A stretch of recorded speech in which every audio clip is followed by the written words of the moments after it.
how much, ladies and gentlemen, are fish and chips where you come from? We'll go to Jason in Crewe. Jason from Crewe, fish, chips and peas, £7.50. It's the best chippy in England. Janice in Leeds, go. Regarding fish and chips, in Leeds it's between £9.50 and £12.75. Whitby, how much is fish and chips? 3 of us, fish, chips, peas, I think one of us curry sauce, 3 cans of pop, just short of 70 quid. £70? That's 23 quid a head, man. Even my maths does that. Very quickly, a voice note. Campbell in Scotland, go. Up here in Banff in the northeast of Scotland, we can get a fillet and a half of haddock with a regular chips for £8 and 10p, and it's by far and away one of the best chippies I've ever had. Kenneth in Surrey, fish and chips, go. Fish and chips in Ascot, about half a mile from where you used to live, will cost you £12.60. Great show. Keep up the good work. That's why I moved, because you were living there. When was the last time you had fish and chips? Couple of weeks ago. How much? Where'd you get it from? I think it was about 40 quid. It was in the Ivy. Honestly, you really are. For any of you who think he's a man of the people, I nearly said you're a... On DAB+, on your smart speaker, on your smart TV, and on your side. This is Talk.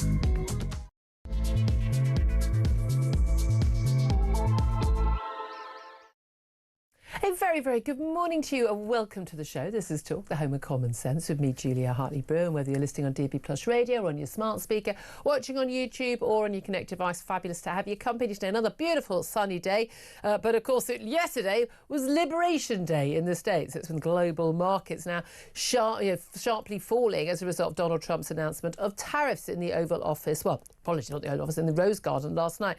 He vowed to stop the US being, he said, pillaged, raped, brutalised and looted by other countries. He unveiled what he called reciprocal tariffs on all countries. The baseline is 10%. That's the lowest anyone's getting. And he called it a declaration of economic independence. Loud cheers from many of the MAGA crowd.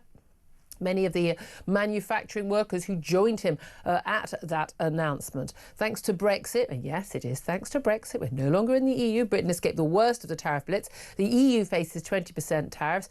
We face just a 10% tariff, but it is still enough to cost us jobs. So anyone cheering about that today, frankly, is not paying attention.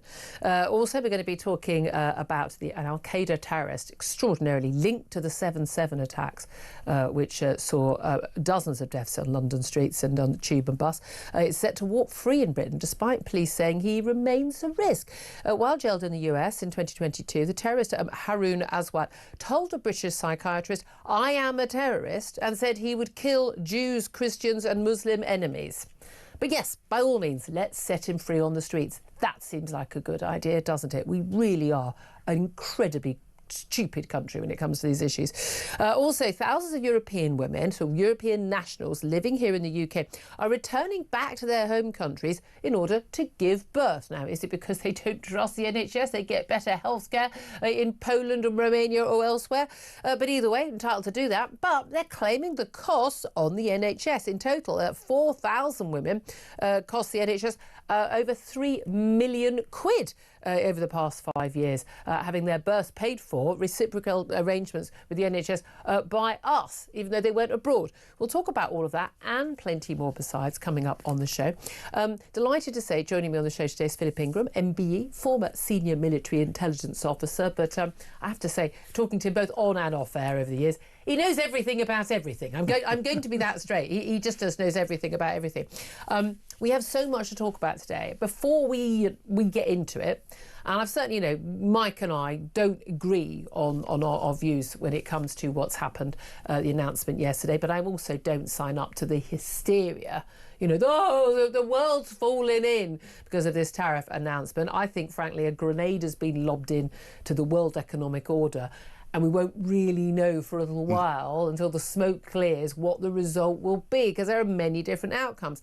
But I want to ask you what you make of those announcements yesterday. Thanks to Brexit, Britain escaped the worst of the Trump tariffs, with the UK getting 10% tariffs. That's basically the base. That's the lowest. That's what most of the country, most of the world has got. While the EU, crucially, faces 20%. I want to know your reaction to that in particular, but your general reaction to tariffs. Do you think this is a tariff war that's going to end in tears for everyone and a world economic recession? Or do you think actually this is Donald Trump doing what he should be doing for American workers, American industry, trying to bring back industry onshore? Because it's all very well having free trade and comparative advantage and all these economic theories, but actually it's often workers in the countries which lose out because they're not the lowest paid in the competitive race who end up losing their jobs. Is this the sort of thing you want our Prime Minister to do? What should Keir Starmer do in return? We asked you a lot about that yesterday before we even found out what the tariffs would be. Love to hear your thoughts on all of that. Give us a call, 0344 499 1000. You can text the word talk, then your message to 87222. Get in touch with us on X at talkTV. And don't forget, of course, that calls are charged at the national rate and text costs £1 standard network rate message. Right, well, let's get to it, Philip. I have to say, I mean, it was an amazing piece of political theatre last night in the Rose Garden. Donald Trump do something? Basically all news now is Donald Trump did something, isn't it? He said he was going to do it. He made the announcement. He called it Liberation Day. And the way he's selling this is a declaration of economic independence. He talked about how for decades our country has been looted, pillaged, raped and plundered by nations near and far, both friend and foe alike. And basically it's payback time. Mm-hmm. These are tariffs. I mean, some of the countries are facing, very, very high tariffs indeed. I mean, very, very high tariffs indeed. 49% on some nations. We got hit with 10%. That's the lowest of the low. Do you think, first of all, that Americans, the American economy, American workers, American consumers, first of all, before we come back to Britain, will benefit from what Donald Trump did? Because he had various manufacturing workers from some of those key swing states, industrial states, and they were really, really pleased with what was being announced. Do you think this will actually benefit those people long run? I think you'll be able to use the numbers to persuade them that they are, but the reality is they're going to be paying more. America is not economically inwardly focused. It hasn't been since, 1930s. It relies on global trade.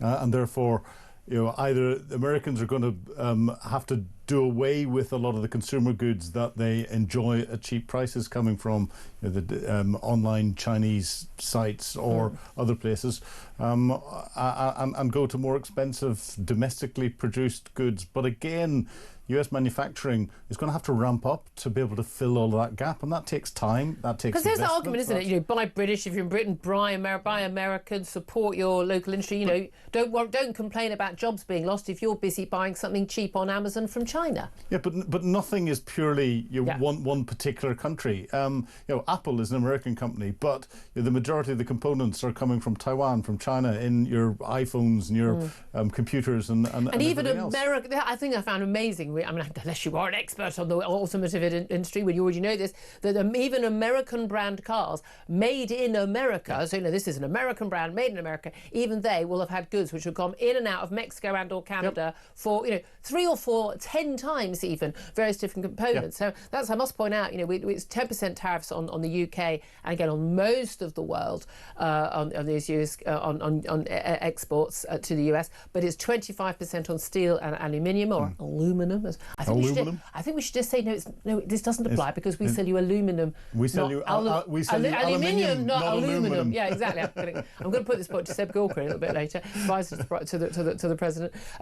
But and also on the car industry. Now, we have 800,000 jobs in the car industry here in the UK. A lot of those are sort of luxury goods that do have big exports to. I think 70% of our cars are exported to America. So that is and those are luxury cars, the Jags, the Bentleys, the Rolls Royces, and things. And US taxpayers are going to get hit. Again, take defence as an example. The F-35 jet that everyone goes on about, 10% of that's manufactured in the UK. So there's going to be a 10% tariff put on it incoming to the United States. And then your components are coming from elsewhere. So it's not that simple. I mean, and one of the reasons why I was worried and most worried about this is because when he put up this board, it was sort of like a Eurovision, America, I mean, Australia's in Eurovision, so why not America? And it was sort of, Norvège, nul point. In fact, Norway had the standard tariffs, but 20%, but it's 10%, same as us, but it was, some of these numbers were, I mean, economists were going, these are plucked from thin air,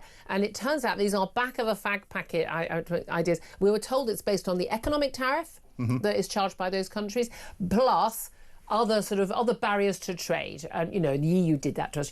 Load of paperwork, a load of stuff that makes it really hard. Particular standards on certain things. So, OK, we don't let in chlorinated chicken. Well, that's a barrier to trade, that sort of thing. But actually, those numbers still don't add up either. What it appears to have been is that it's based on the balance of trade. So the reason we got a 10% tariff, not a 20% tariff like the EU, isn't because Keir Starmer's an amazing negotiator and charming, and we've got, Trump has an invitation from the King to come and stay later this year. It's not because of that at all. Because we've got the same rate as loads of other countries that are very protectionist. It's because we don't have a trade surplus with America, because we don't sell enough to them. We're basically in a balance of trade. I think so it's actually a failure of ours that we've got the 10% tariff, weirdly. Yeah, but the whole thing's extremely complex, and I think you hit the nail on the head at the beginning when you said Donald Trump's thrown a hand grenade into the global economics, and he likes to be the disruptor. He does, but what he needs to understand is, if the American people are going to win out of this, he needs to understand the second, third, and fourth order implications. And whenever you get a set of tariffs put up, and we had a chat about this beforehand, the one that made me smile was the tariff on the herd and McDonnell Islands. Because of course you know where they are. Oh, of course. We did the Chagos. So just before we get genuine, he held us. People who weren't watching it, he held up this board, but there were actually a number of other boards. There's a whole list of all the. It's pretty much every country. Yes. Tell us about these islands, because there is a 10% tariff on these. Oh, there's 10% tariff on these islands, and they are between Antarctica and Grand Terre. Of course, everyone knows where Grand Terre is. Help us. Southern Indian Ocean, bordering the. But they're basically an Australian territory. And they're sitting there, and they have no people. So we're waiting for formal comment from the head of the penguin colony, which there is on the islands. Or one of the two active volcanoes on the islands. One of the two active volcanoes. So this is the thing. There's an element of I'm not sure you're paying attention. This is the worry, isn't it? Now, when we've got a whole load of people, a raft of economists saying, all the world's leading economists say this, and this. Well, and they said a lot about Brexit too. I'm sorry, they said a lot about a lot of things that haven't turned out to be very accurate. They're also the people who a lot of them got us into the mess where we got the economic crash in 2008, and also the mad policies of lockdown, which let's just print a load of money and see how it goes. So I'm not entirely sure I'm going to trust, quote, the experts, unquote, on this. But I also don't trust. I'm sorry, I'm not MAGA. I don't trust Donald Trump on this either. He thinks that VAT, which is a sales tax, is a tariff. It clearly is not. It's a tariff is something that's it's imposed on imports. It's imposed on all goods other than kids' shoes and food. So it's clearly not a tariff. So when you've got someone who has that little understanding and someone who thinks that we can put tariffs on a penguin colony, you've got a bit of a problem. People not paying attention to detail. Now this is the thing. There are a lot of people in governments around the world, particularly the countries like China, where they damn well do pay attention to the detail. The big worry for me is, while I see a very good argument for imposing tariffs on China, both as a hostile nation, as a nation that repeatedly steals the technology and the intellectual property of America and European companies, which and then makes economic benefit from it. They use slave labour. They massively subsidise a lot of the industry. We're busy, economically committing suicide with our net zero policies, while they're using coal-fired factories to make things. Entirely up to them, as far as I'm concerned. But nevertheless, we can't compete on that basis. So there is an argument that it's not a level playing field on that basis. I think there's an argument there. There's also an argument, is there not, for tariffs to protect key vital industries involving defence, involved in things like steel manufacturing. I would say agriculture as well. I mean, British farmers are still reeling from the Australian free trade deal, which massively hit them with imports from Australia. So I think that there is an argument for limited tariffs, which most countries do accept. There are very few 100% free trading nations. Limited tariffs to protect key you know, key products, you know, Scotch whisky, you know, or vital necessities like agriculture and like some steel production and things like that. That makes sense to me. Across the board, though, the worry here is an escalation of prices for consumers, because it's going to put prices up for American consumers.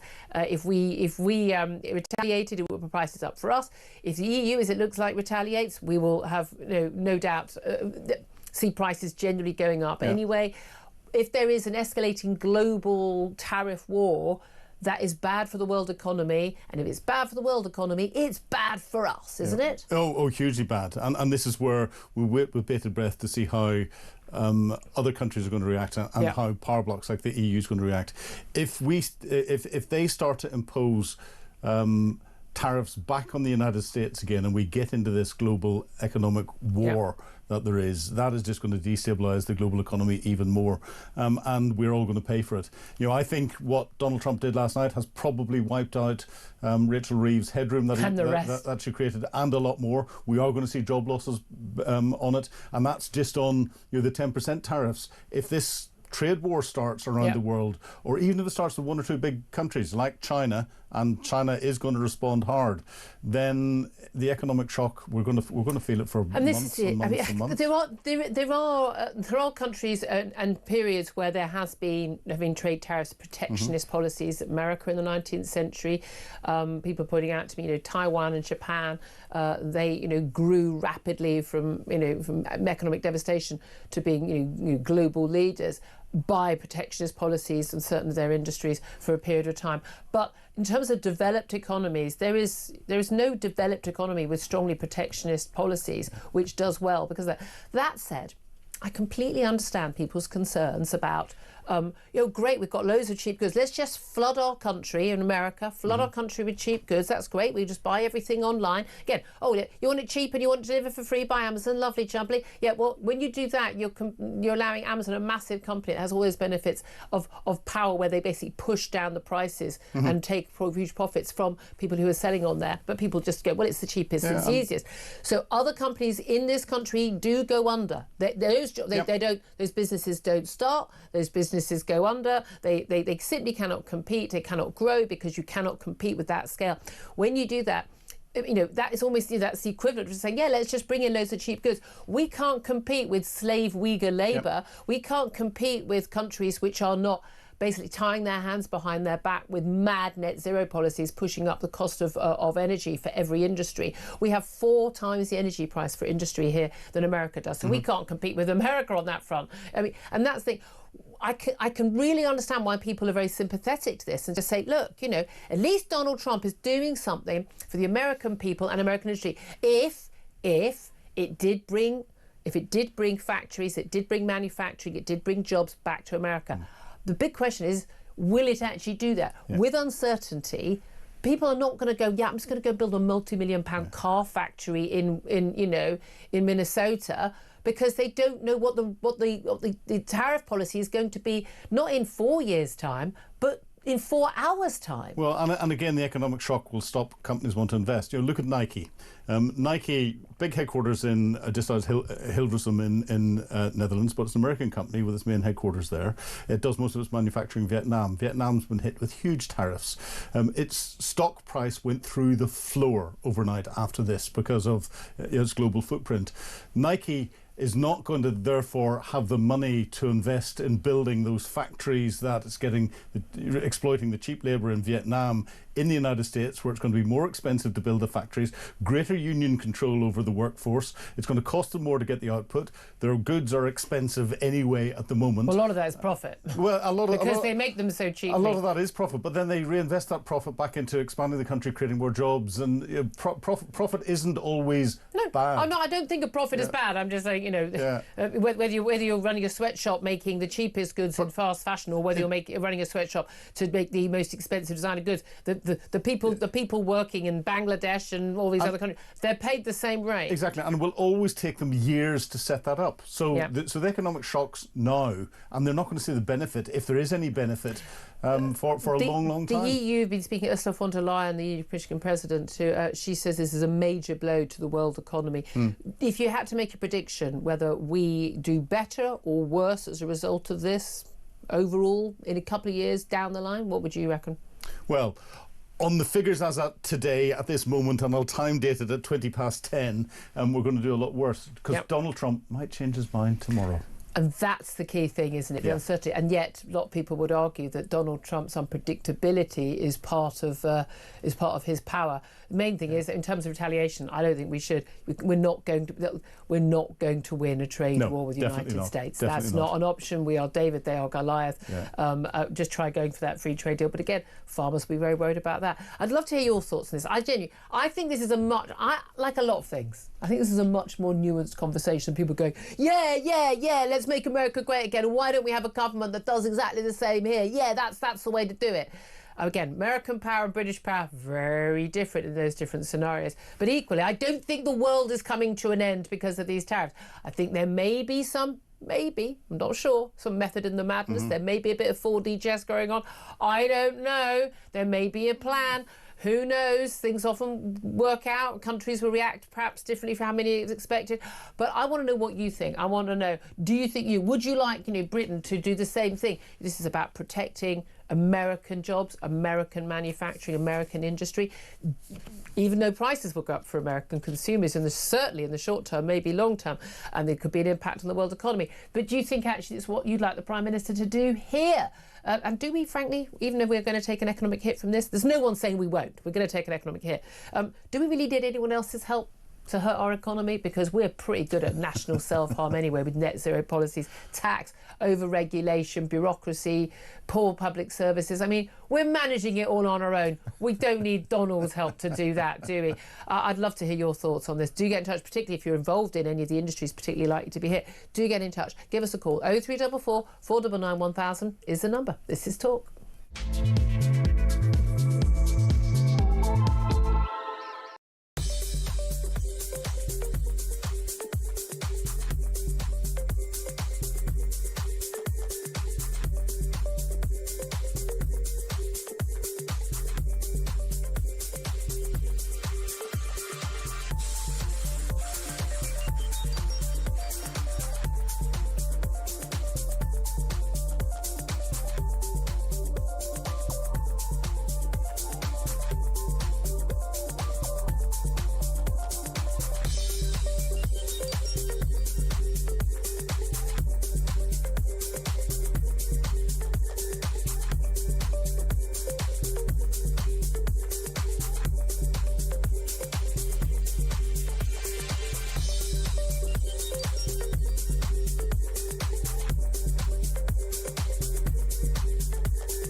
Prime Minister also promised that he would not increase taxes on working people.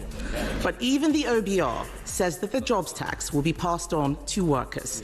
On average, families will be £3,500 poorer. She wants the extra £26 billion in the NHS, Mr. Speaker, that was paid for by the national insurance rise. She wants that.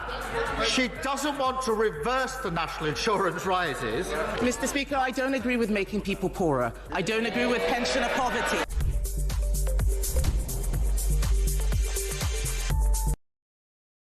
Across the UK, on DAB+, on your smart speaker, on your smart TV, and on your side. This is Talk.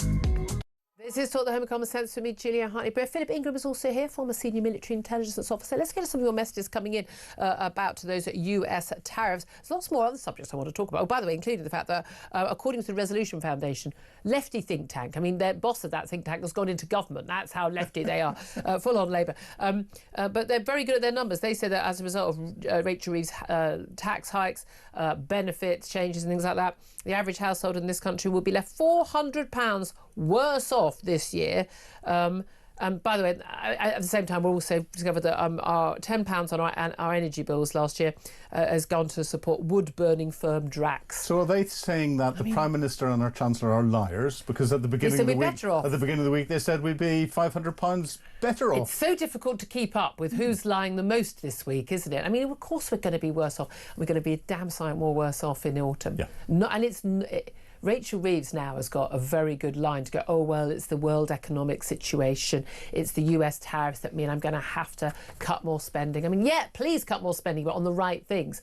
And welfare, you know, and I'm going to have to raise some taxes. Seekers. Yeah, exactly. So she's got a good excuse, whereas actually she'd have to do that anyway because of the decisions she has already made. This is my point. We don't need Donald Trump's help to harm our economy. We're busy doing it ourselves. I want to know your reaction, though, to the fact that we've got 10% tariffs, the EU got 20%. We'll talk actually a little bit later about Northern Ireland, because they're, of course, in this weird supposedly best of both worlds situation, sometimes worst of both worlds. Yes. So they'll be on 10% tariffs, but the Republic of Ireland, as part of the EU export, will be on 20%. Yeah. So what does that mean for things going back and forward across that border?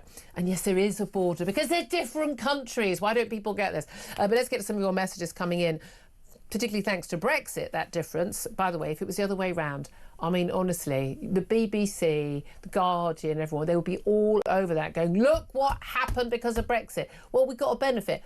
Basically, we're hit, but we're not hit as hard as we would have been.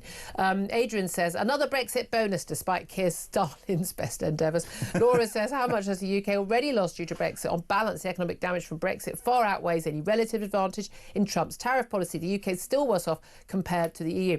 We did lose out economically short term because of the EU, the way the EU imposed their deal. You know, that was their choice, that's fine. I can live with that. I didn't vote for Brexit for economic benefit. I thought long term there would be, medium term there would be, short term, yeah, they wanted to punish us. Well, if they want to punish us, then I don't want to be in their club, is kind of my rule. But I think, I don't know, democratic accountability and national sovereignty counts a little bit more. But that's just me being old-fashioned.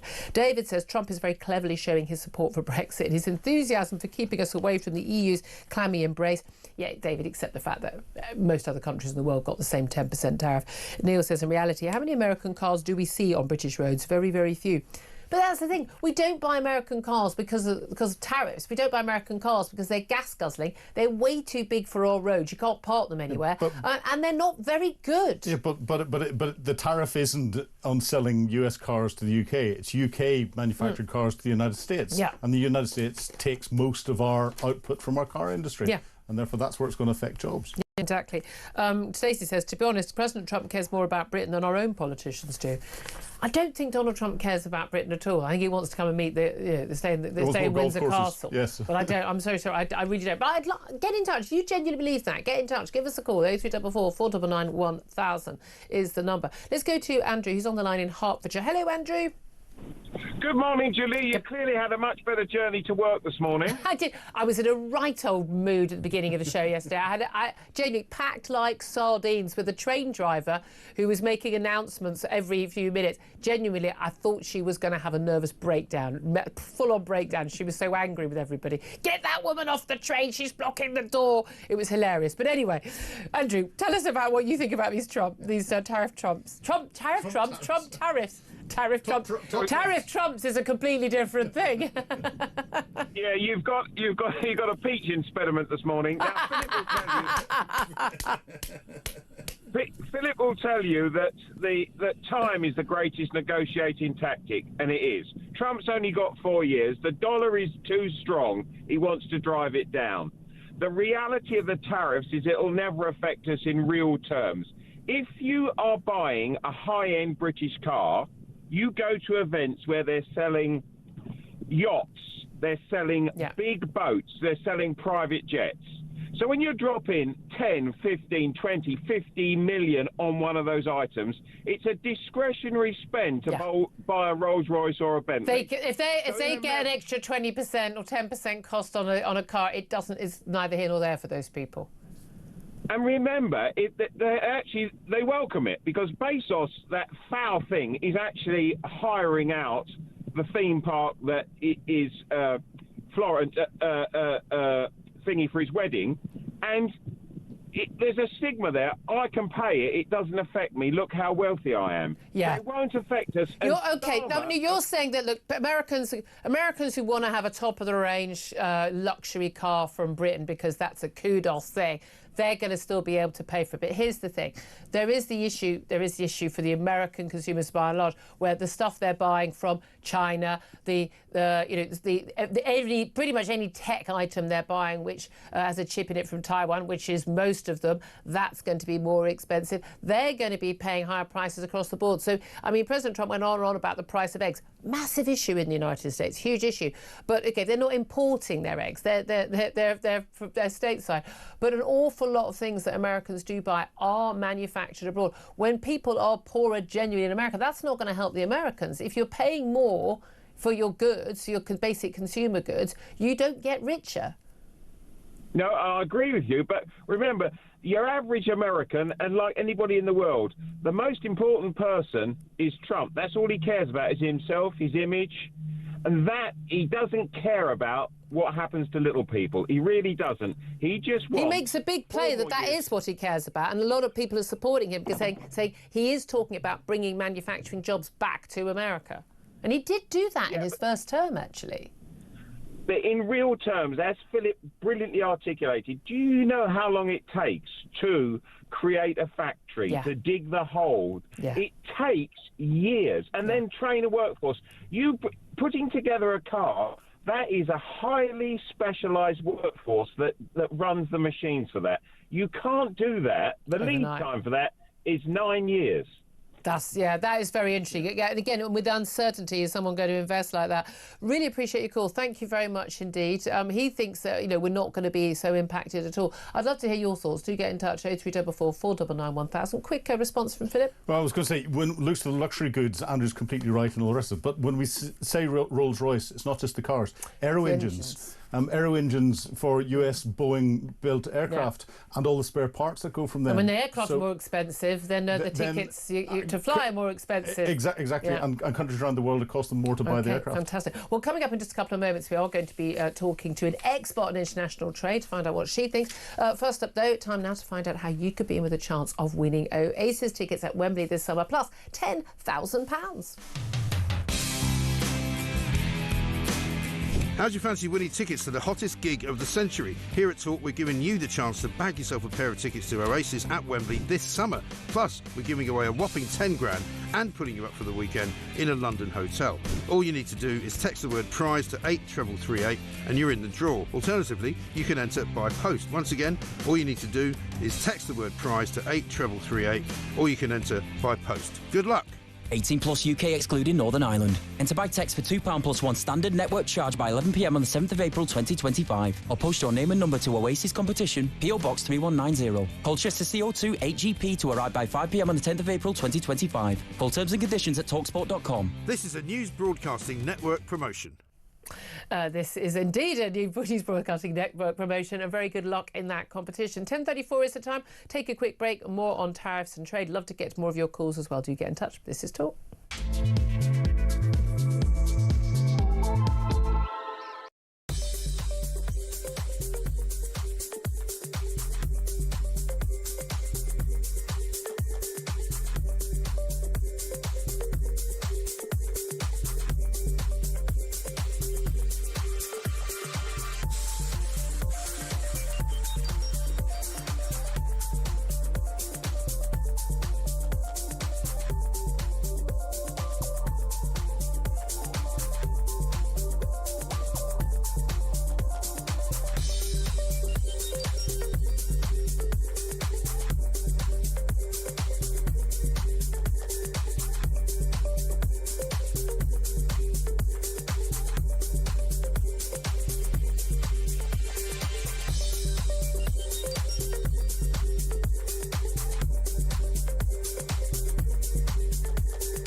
across the UK.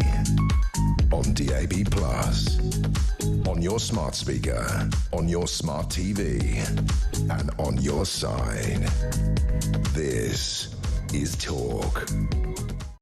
This is Talk. Welcome back. I'm Julia Hartley-Brewer. Thank you for your company. Let's talk more about those Trump tariffs with my next guest. She's Alison Stewart-Allen. She's the Chief Executive of International Marketing Partners. She's also author of the book Working with Americans, How to Build Profitable Business Relationships. Well, Alison, we definitely need your advice, and so does Keir Starmer as well. Thank you so much for joining us. Thank you. First of all, I mean, your reaction to the announcements yesterday, and in terms of the tariffs across the world, tariffs for the EU at 20%, tariffs for us at 10%. We're basically the base rate, we're along with most of the rest of the world, China, Taiwan and others getting much higher tariffs, far more damaging tariffs. What was your initial reaction to what Donald Trump had to say in the Rose Garden yesterday? Well, first, if you compare where the UK is with 10%, against many other nations which have tariffs of, some in 60%, etc. I think the UK probably is happy that it relieved, was at only 10%, least. not higher. Yeah. I mean, we certainly did, got better than the EU, but my understanding is that wasn't because of an invitation from the King. It's because we don't export very much to the US, whereas the EU does. Well, I'm not sure if that's actually factually true. If you look at the various stats compiled by the Department for Business and Trade and a lot of the British Chambers of Commerce and other entities that track these, actually the US is a significant export market for UK products and services. And so I do think that's quite important as a marketplace for the British economy and a growing opportunity for British companies. I think what last night's announcement tells us is that the US understanding, or certainly this administration's understanding of the fact that we are in a global economy and that you cannot have Liberation Day in reality. The United States and manufacturers in the United States are a core part of an integrated global supply chain. If you think about automotive, you think about car parts, they come from all over the world, even though the owner of the US car brand is American. Their components are from around the globe. And that's the case across the board. So the US cannot suddenly withdraw from the global economy on an announcement that suddenly tariffs is going to fix all that. It will not fix that. It will never fix that. No, indeed. I mean, I believe the US is a significant export market for us. It's the biggest single country that we export to. Obviously, smaller than the EU as a whole, as a bloc, but it's the biggest country. But the point is, for America, we don't have a massive trade surplus. They're not filling the heat of that. It's very clear when you look at the numbers, they're not based on actual monetary tariffs, and they don't even appear to be based on this idea, as Donald Trump suggested in his speech, that on the non-monetary tariffs, the other regulations, things, they seem to be based on where what the trade balance is between various countries. That's basically what he's based it on. But this is the thing. Lots of people are hailing this, on the MAGA side, the Trump side, that this is about Donald Trump helping Americans. This is about helping those consumers. And saying that basically we're going to have fair tariffs, he says, fair trade rather than free trade, but also crucially trying to get companies to come back onshore to America. If you want to go escape those tariffs, come and put your factory, put your manufacturing, base your business headquarters here in America. How likely is that to happen? Well, it's likely in 5 years' time. It's not likely now. Because if you're going to set up a factory manufacturing operation in the United States, you don't just come up with this overnight.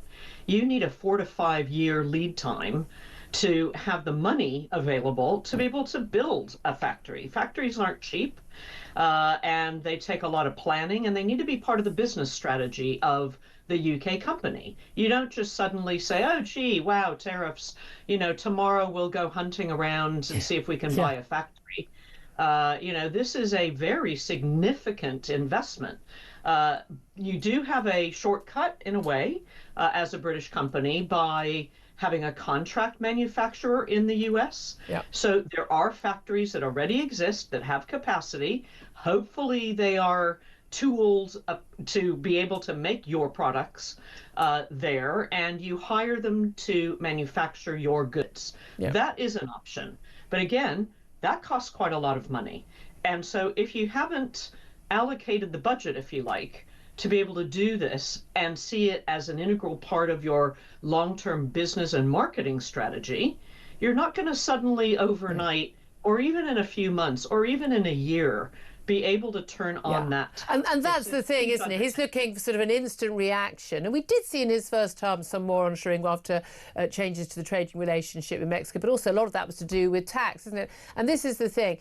Among the reasons why there may be trading surplus or deficits with various different countries between the US and other countries and us and other countries is actually a lot of it is down to what goes on internally rather in your own country rather than what's going on externally in terms of regulation, in terms of red tape, in terms of the cost of energy. We have 4 times the energy cost of America and things like that. But so these things need to be taken into account. Now, there's no doubt at all there's going to be damage to our economy and to other economies hit by these tariffs. There will be job losses. Cars, aluminium, steel still face 25% tariffs. I think they've already come into force. There's these 10% tariffs, otherwise, and all other goods across the board come into force, I think 5 a.m. UK time on Saturday. You know, there is going to be damage. Ursula von der Leyen of the European Union has said this is a blow to the world economy. Even Keir Starmer speaking this morning has said there's clearly going to be damage.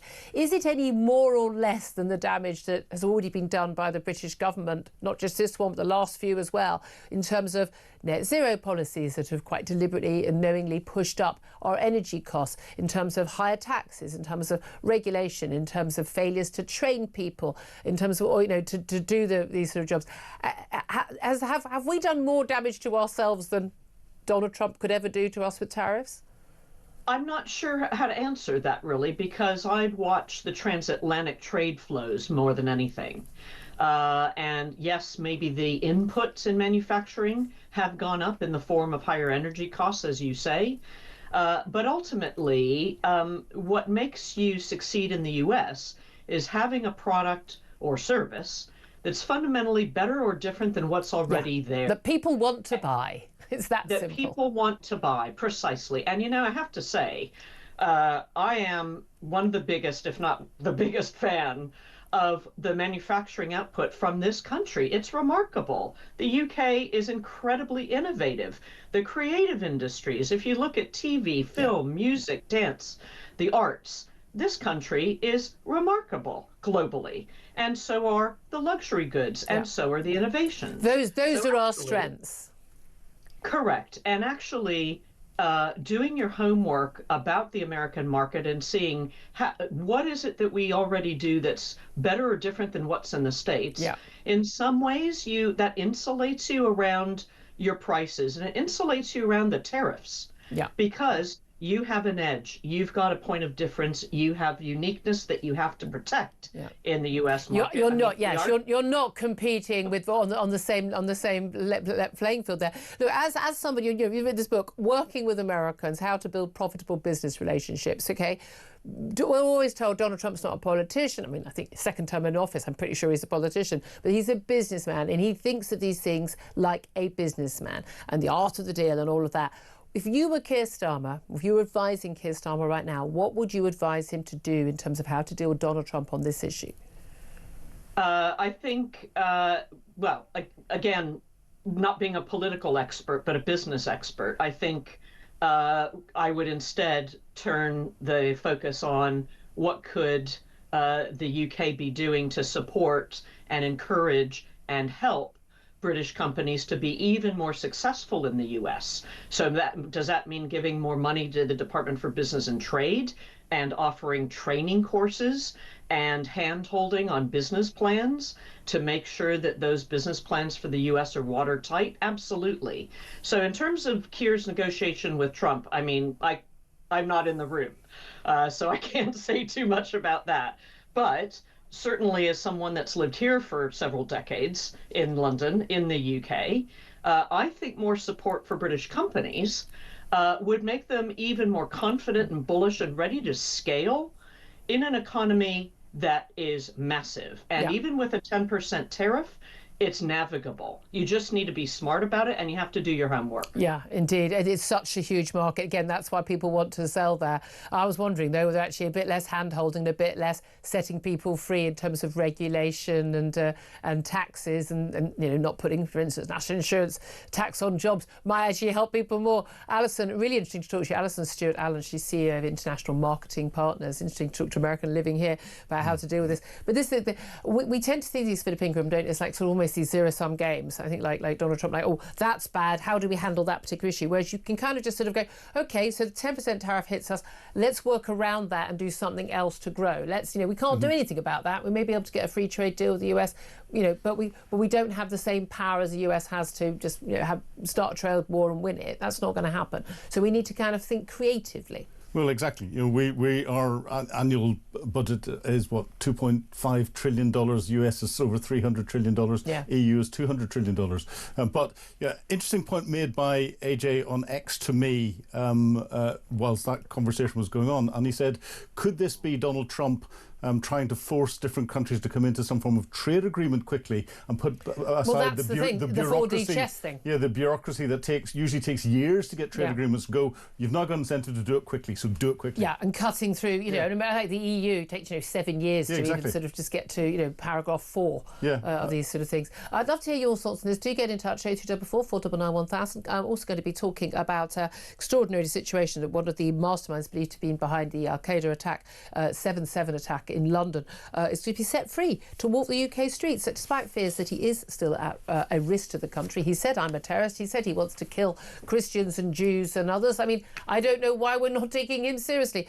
Plus, breaking news this morning from the Met's Counter-terrorism command that 2 men have been arrested on suspicion of terrorism offences as part of a proactive investigation. A 39-year-old man and a 35-year-old man have both been arrested in London on suspicion of being members of prescribed organisation, preparation for acts of terrorism, one of the men, and being involved in a funding arrangement for the purposes of terrorism. It relates to Hezbollah, of course, which is prescribed under counter-terrorism legislation. We'll keep you up to date on any details on that. This is Talk. We are the home of common sense.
I think the ID card is something that we need to have that discussion about. I am utterly opposed to the digital ID card process that we had before. Now, we take the biometrics of people anyway for passports and so on. I don't have a great deal of a problem with that because that links that document to that individual. But that's as far as I would go. And of course, it's worth remembering that the government actually did sneak out a digital ID card, didn't it, in the form of the COVID passport?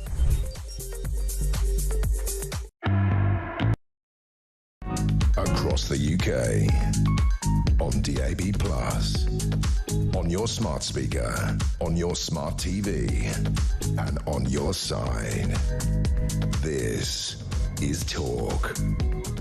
Very good morning, welcome back to the show. I'm Julia Hartley-Brewer. Philip Ingram's still with me as well. Going to talk right now about a Talk exclusive story involving thousands of European women living here in the UK, but are choosing, when they get pregnant, to return to their home countries to give birth. Well, that is their choice. I wonder if actually in a lot of countries the healthcare is rather better, you're rather safer.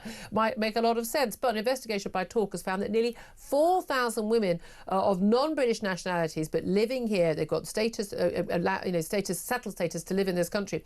They had their babies abroad in the past 5 years and they've billed the NHS for the cost.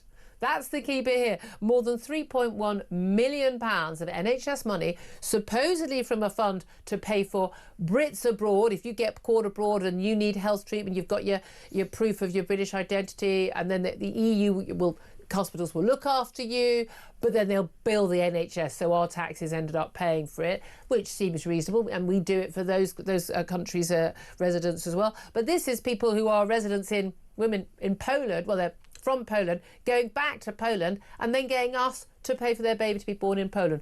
What on earth is that about? Let's talk about this with Jamie Jenkins. He's former head of health analysis at the Office for National Statistics. Very good morning to you, Jamie. Good morning, Julia. Thank you so much for joining us. What do you make of this? Because I'm intrigued by the reasons why women are choosing to go home in the first place. If their settled status here means they probably lived here for quite a long time, hopefully working here and paying tax here, we can but hope. Why are people returning? Why are women returning home to have their babies? Yeah, well, I think part of this might be just in terms of getting maybe dual nationality for the child, for example. So obviously, if they're Polish born parents, they might want to go back to Poland and have Polish on the kind of birth certificate and get the baby born there. But ultimately, Julia, I think you've highlighted perhaps a systematic flaw here, that if people choose to live in the UK, if they want to use healthcare abroad, and this S2 form that they have to fill in to do that, it does allow us to have treatment abroad, but we've got perfectly adequate maternity services in the UK. So if they want to go to Poland and have their children, well, let them pay for it in Poland themselves, not bill the UK taxpayer. Well, that's the thing, because I looked at the numbers and it works out as £803 cost per woman. I'm wondering, would it be more expensive if they were treated here in the UK? That's what I was wondering. Are we saving money by them going home to do that? But the key thing here is actually, this system is set up for Brits to get necessary urgent health care abroad, which we then pay for, because you're our citizen, and it's just a reciprocal arrangement.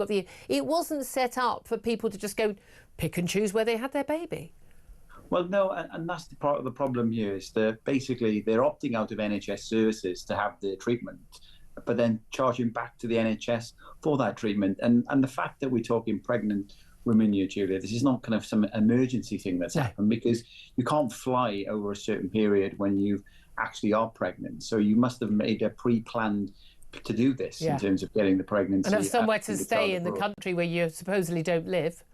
Indeed, and I'm probably not talking huge amounts of money, but it just goes to add to the fact that all these small amounts of money, when they all get added up, it starts adding up to a lot. And I do know as well, Julia, that we still have issues in the UK where women come to our country. Well, I was just going to ask you about that. We've got a huge issue, and again, we're often told by the great, the good. Oh no, it's on a tiny scale. But actually, most hospitals simply don't ask. I mean, you go to a hospital in London. Half of the people don't speak English as a first language. I mentioned this a few weeks ago. I was in a hospital for some testing or something, and there was virtually no one else in the corridor I was waiting. There must have been about 30, 40 people who were speaking English or English with an English accent, any likely English accent or British accent.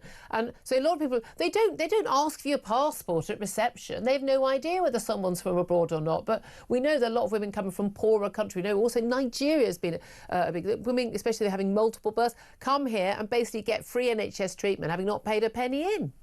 No, and I know of people working in the NHS that says this system is being abused, where people are coming to this country, having children. Now, they're supposed to bill people when they do that, Julia, but I know, just looking at some recent reports, that this is into the hundreds of millions when you add up all of the different care, not just maternity services, that basically the NHS doesn't have all the details of everybody. They come in, they treat them, and then you don't claw that money back. And And that is a systematic failure.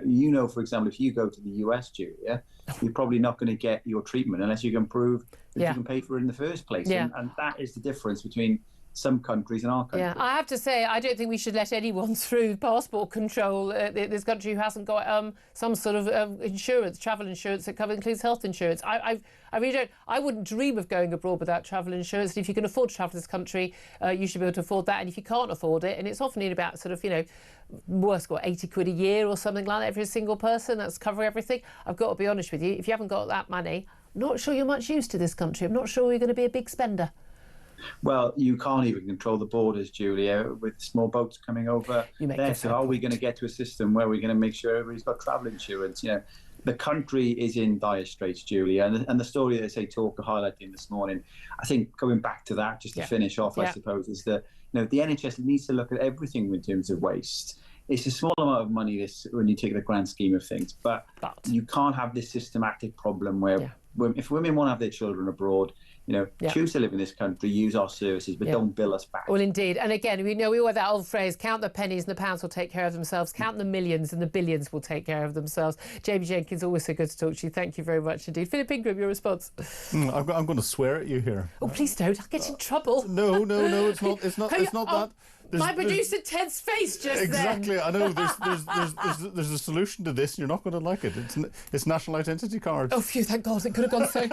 You're as bad as Tony Blair. Well, I'm not a Tony Blair fan in any way, shape, or form. No passport. If you're a foreigner, I'm sorry. But if you had something that had your national health credits on it, so if you're a citizen here, you're allowed it. If you've come in as a refugee, you're not. If you've come in in some other way. When we give people emergency health treatment, at the end of the day, women will just claim that's what they're doing with pregnancies when they come here. Well, it's an emergency. But it gives you an accounting method, and that's the thing. And therefore, if someone's going for their post maternity care whenever they come back into this country, having given birth overseas, the midwife turns around and says, "Oh, where did you give birth? Oh, you gave birth overseas, did you? Why did you choose that? Oh, you did that. Okay, and records that against your national identity card number."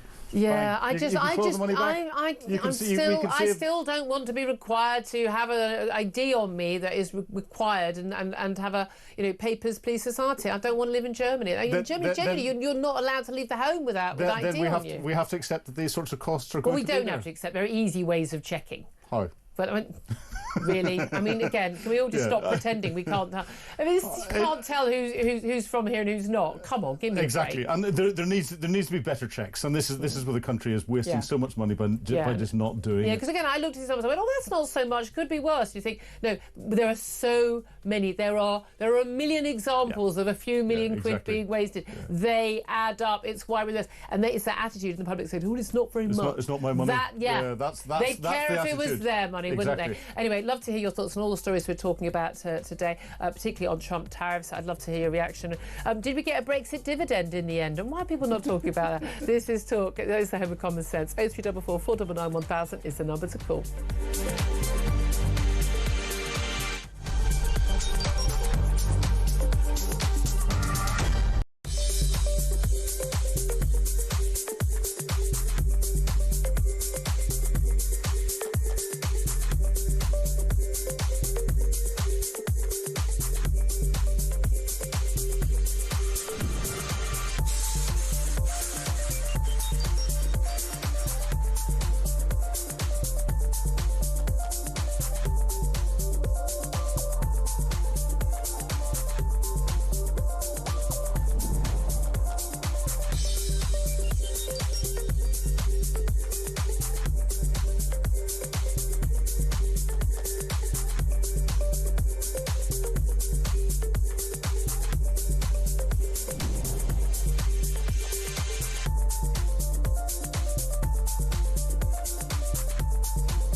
how much, ladies and gentlemen, are fish and chips where you come from? And we'll go to Jason in Crewe.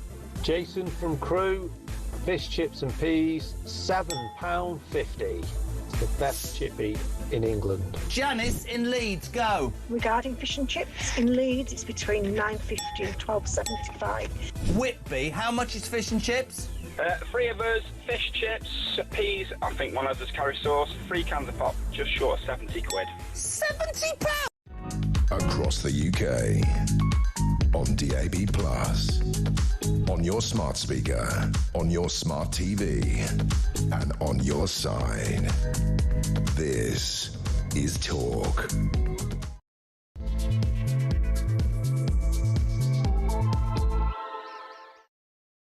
A very good morning to you. Welcome back to the show. It's coming up to 3 minutes past 11 o'clock. I'm Julia Hartley-Brewer, and this is Talk, the home of common sense. And whether you are listening on DAB+ radio, on your smart speaker, watching on YouTube, or on your connected device, thank you so much for joining us. Great to have your company. Great also to have the company of Philip Ingram, MBE, former senior military intelligence officer, and a man of great knowledge on many, many issues, as we have learned over the years.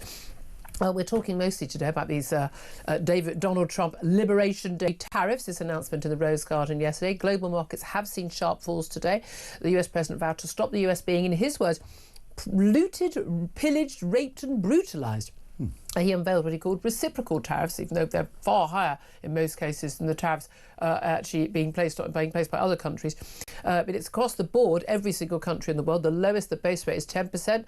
He called it a declaration of economic independence. Well, thanks to Brexit, we are not hit by the EU 20% tariff. We face just the base rate of a 10% tariff. But that will mean job losses. It is that simple. We will see thousands of job losses in this country as a result of that, particularly in manufacturing of cars, and indeed in the food and drink industry as well.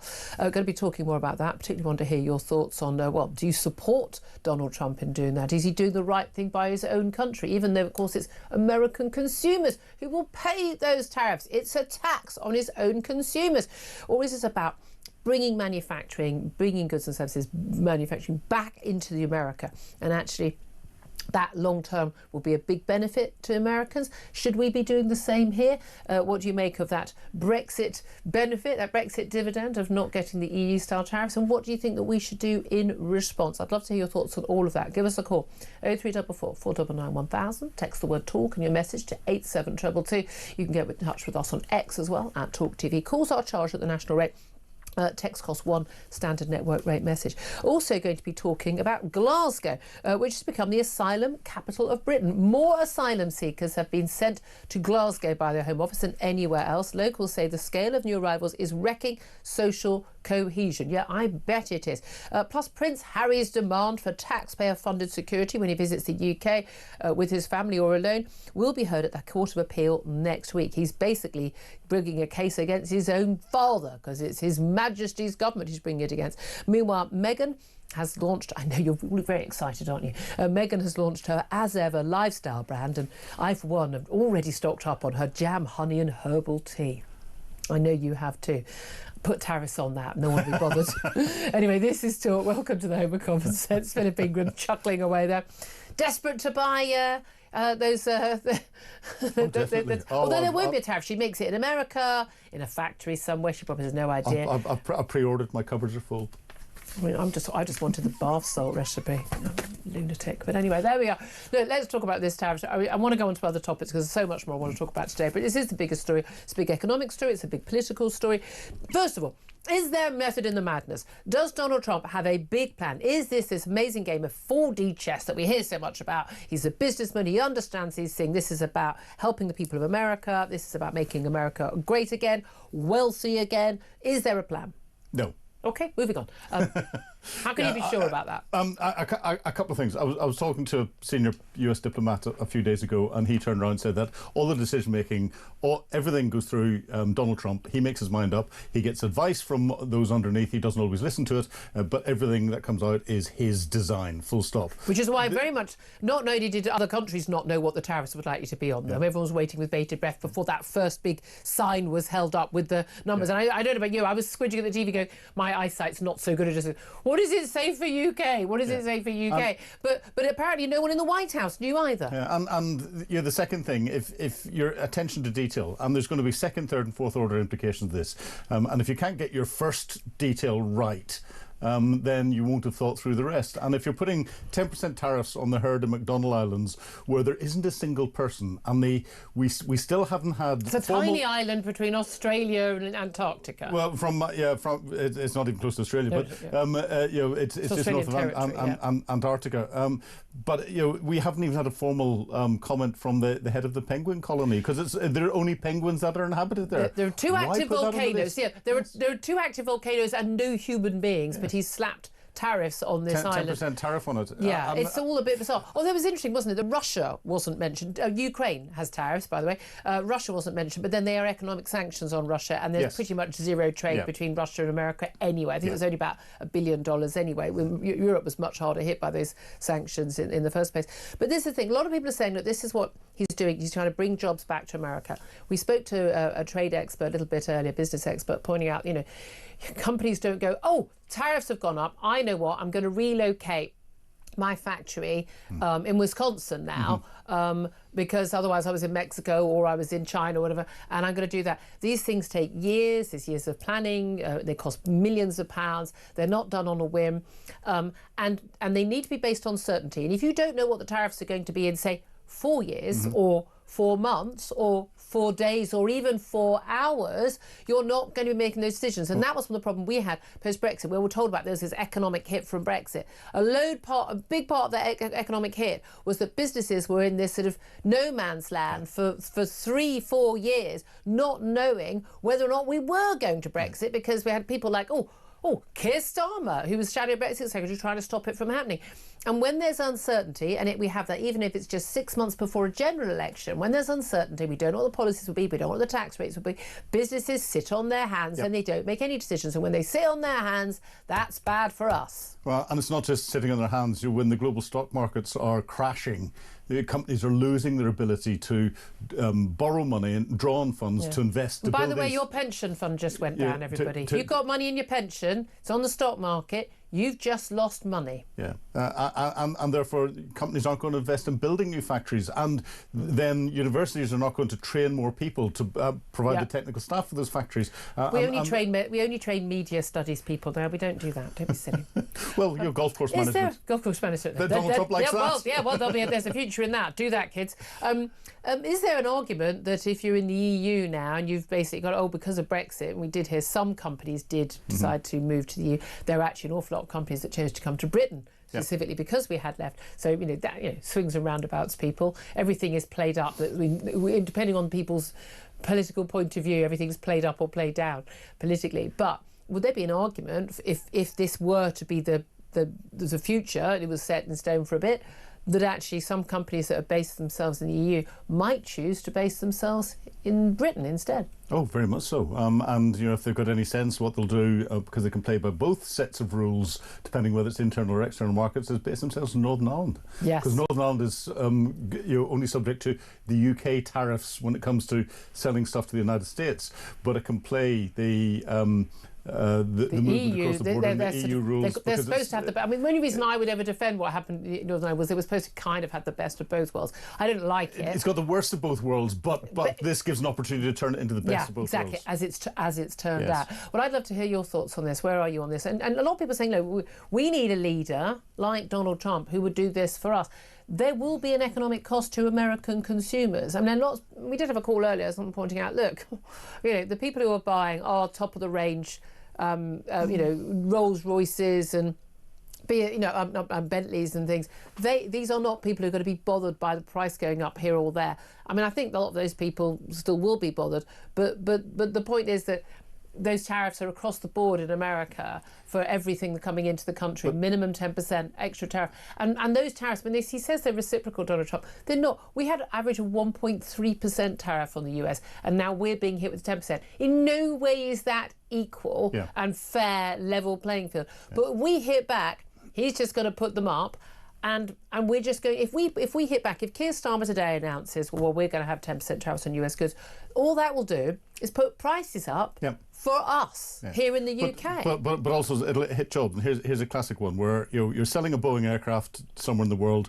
People have got a choice of a Pratt & Whitney engine or a Boeing or a Rolls-Royce engine. The Rolls-Royce engine is going to come with a 10% tariff out of Rugby. The Pratt & Whitney engine's made in the United States, no tariff whatsoever. You can buy the aircraft much cheaper. So you're going to do that. You can buy the spares much cheaper to maintain it. Yeah. And the United States sells more Boeing aircraft with US engines in it.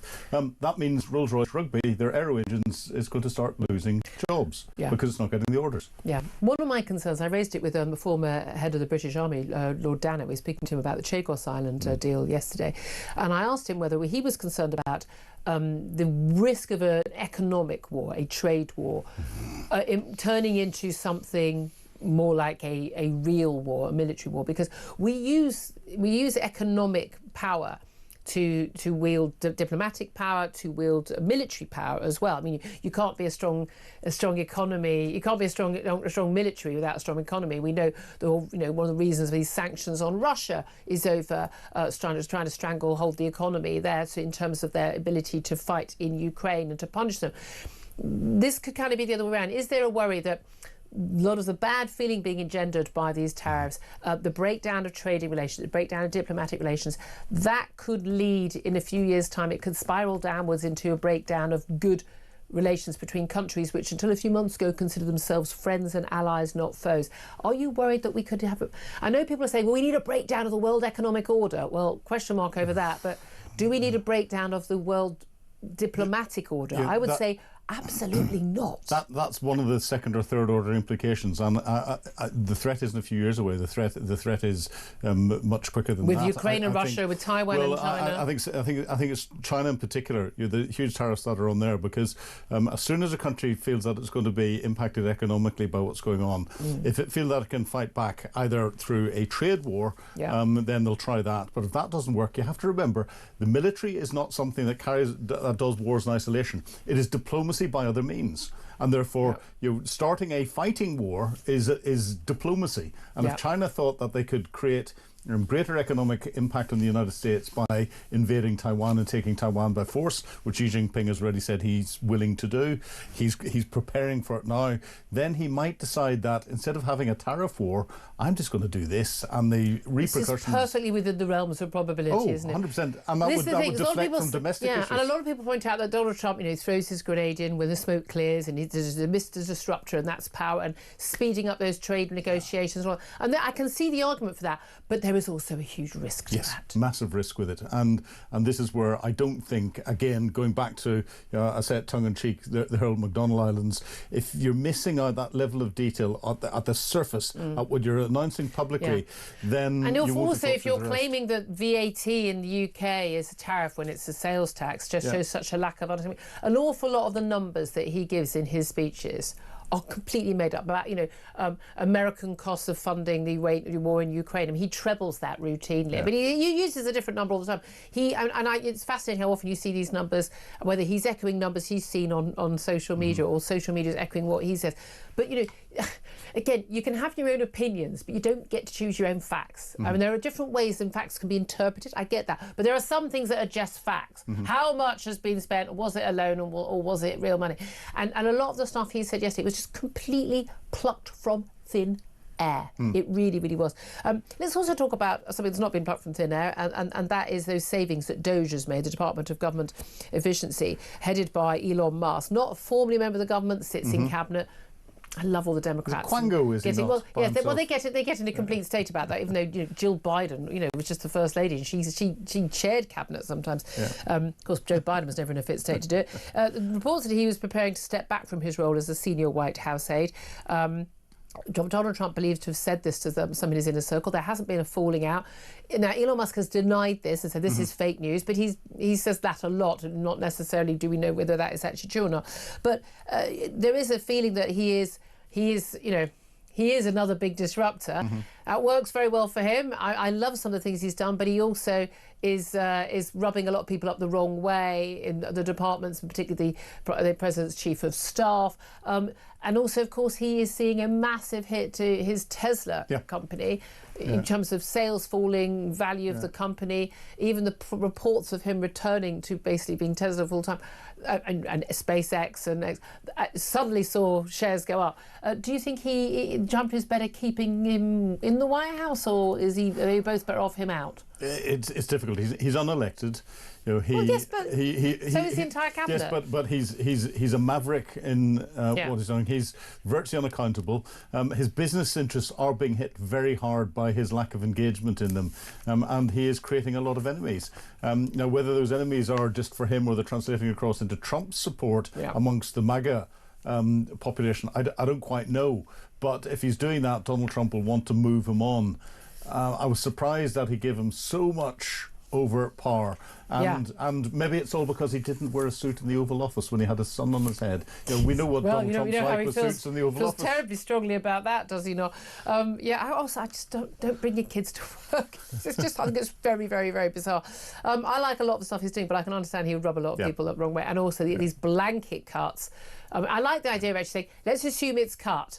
And we'll decide what to bring back in, but you know, big concerns for a lot of people that actually, you can cut that aid project and that aid project, but don't cut the stuff that's actually saving lives. So I understand that concern there. Yeah, but if you look at everything that the Americans are doing with the tariffs, with dealing with global conflict, with what Doge is doing, any one of those projects would be a major project for a well-established and experienced government.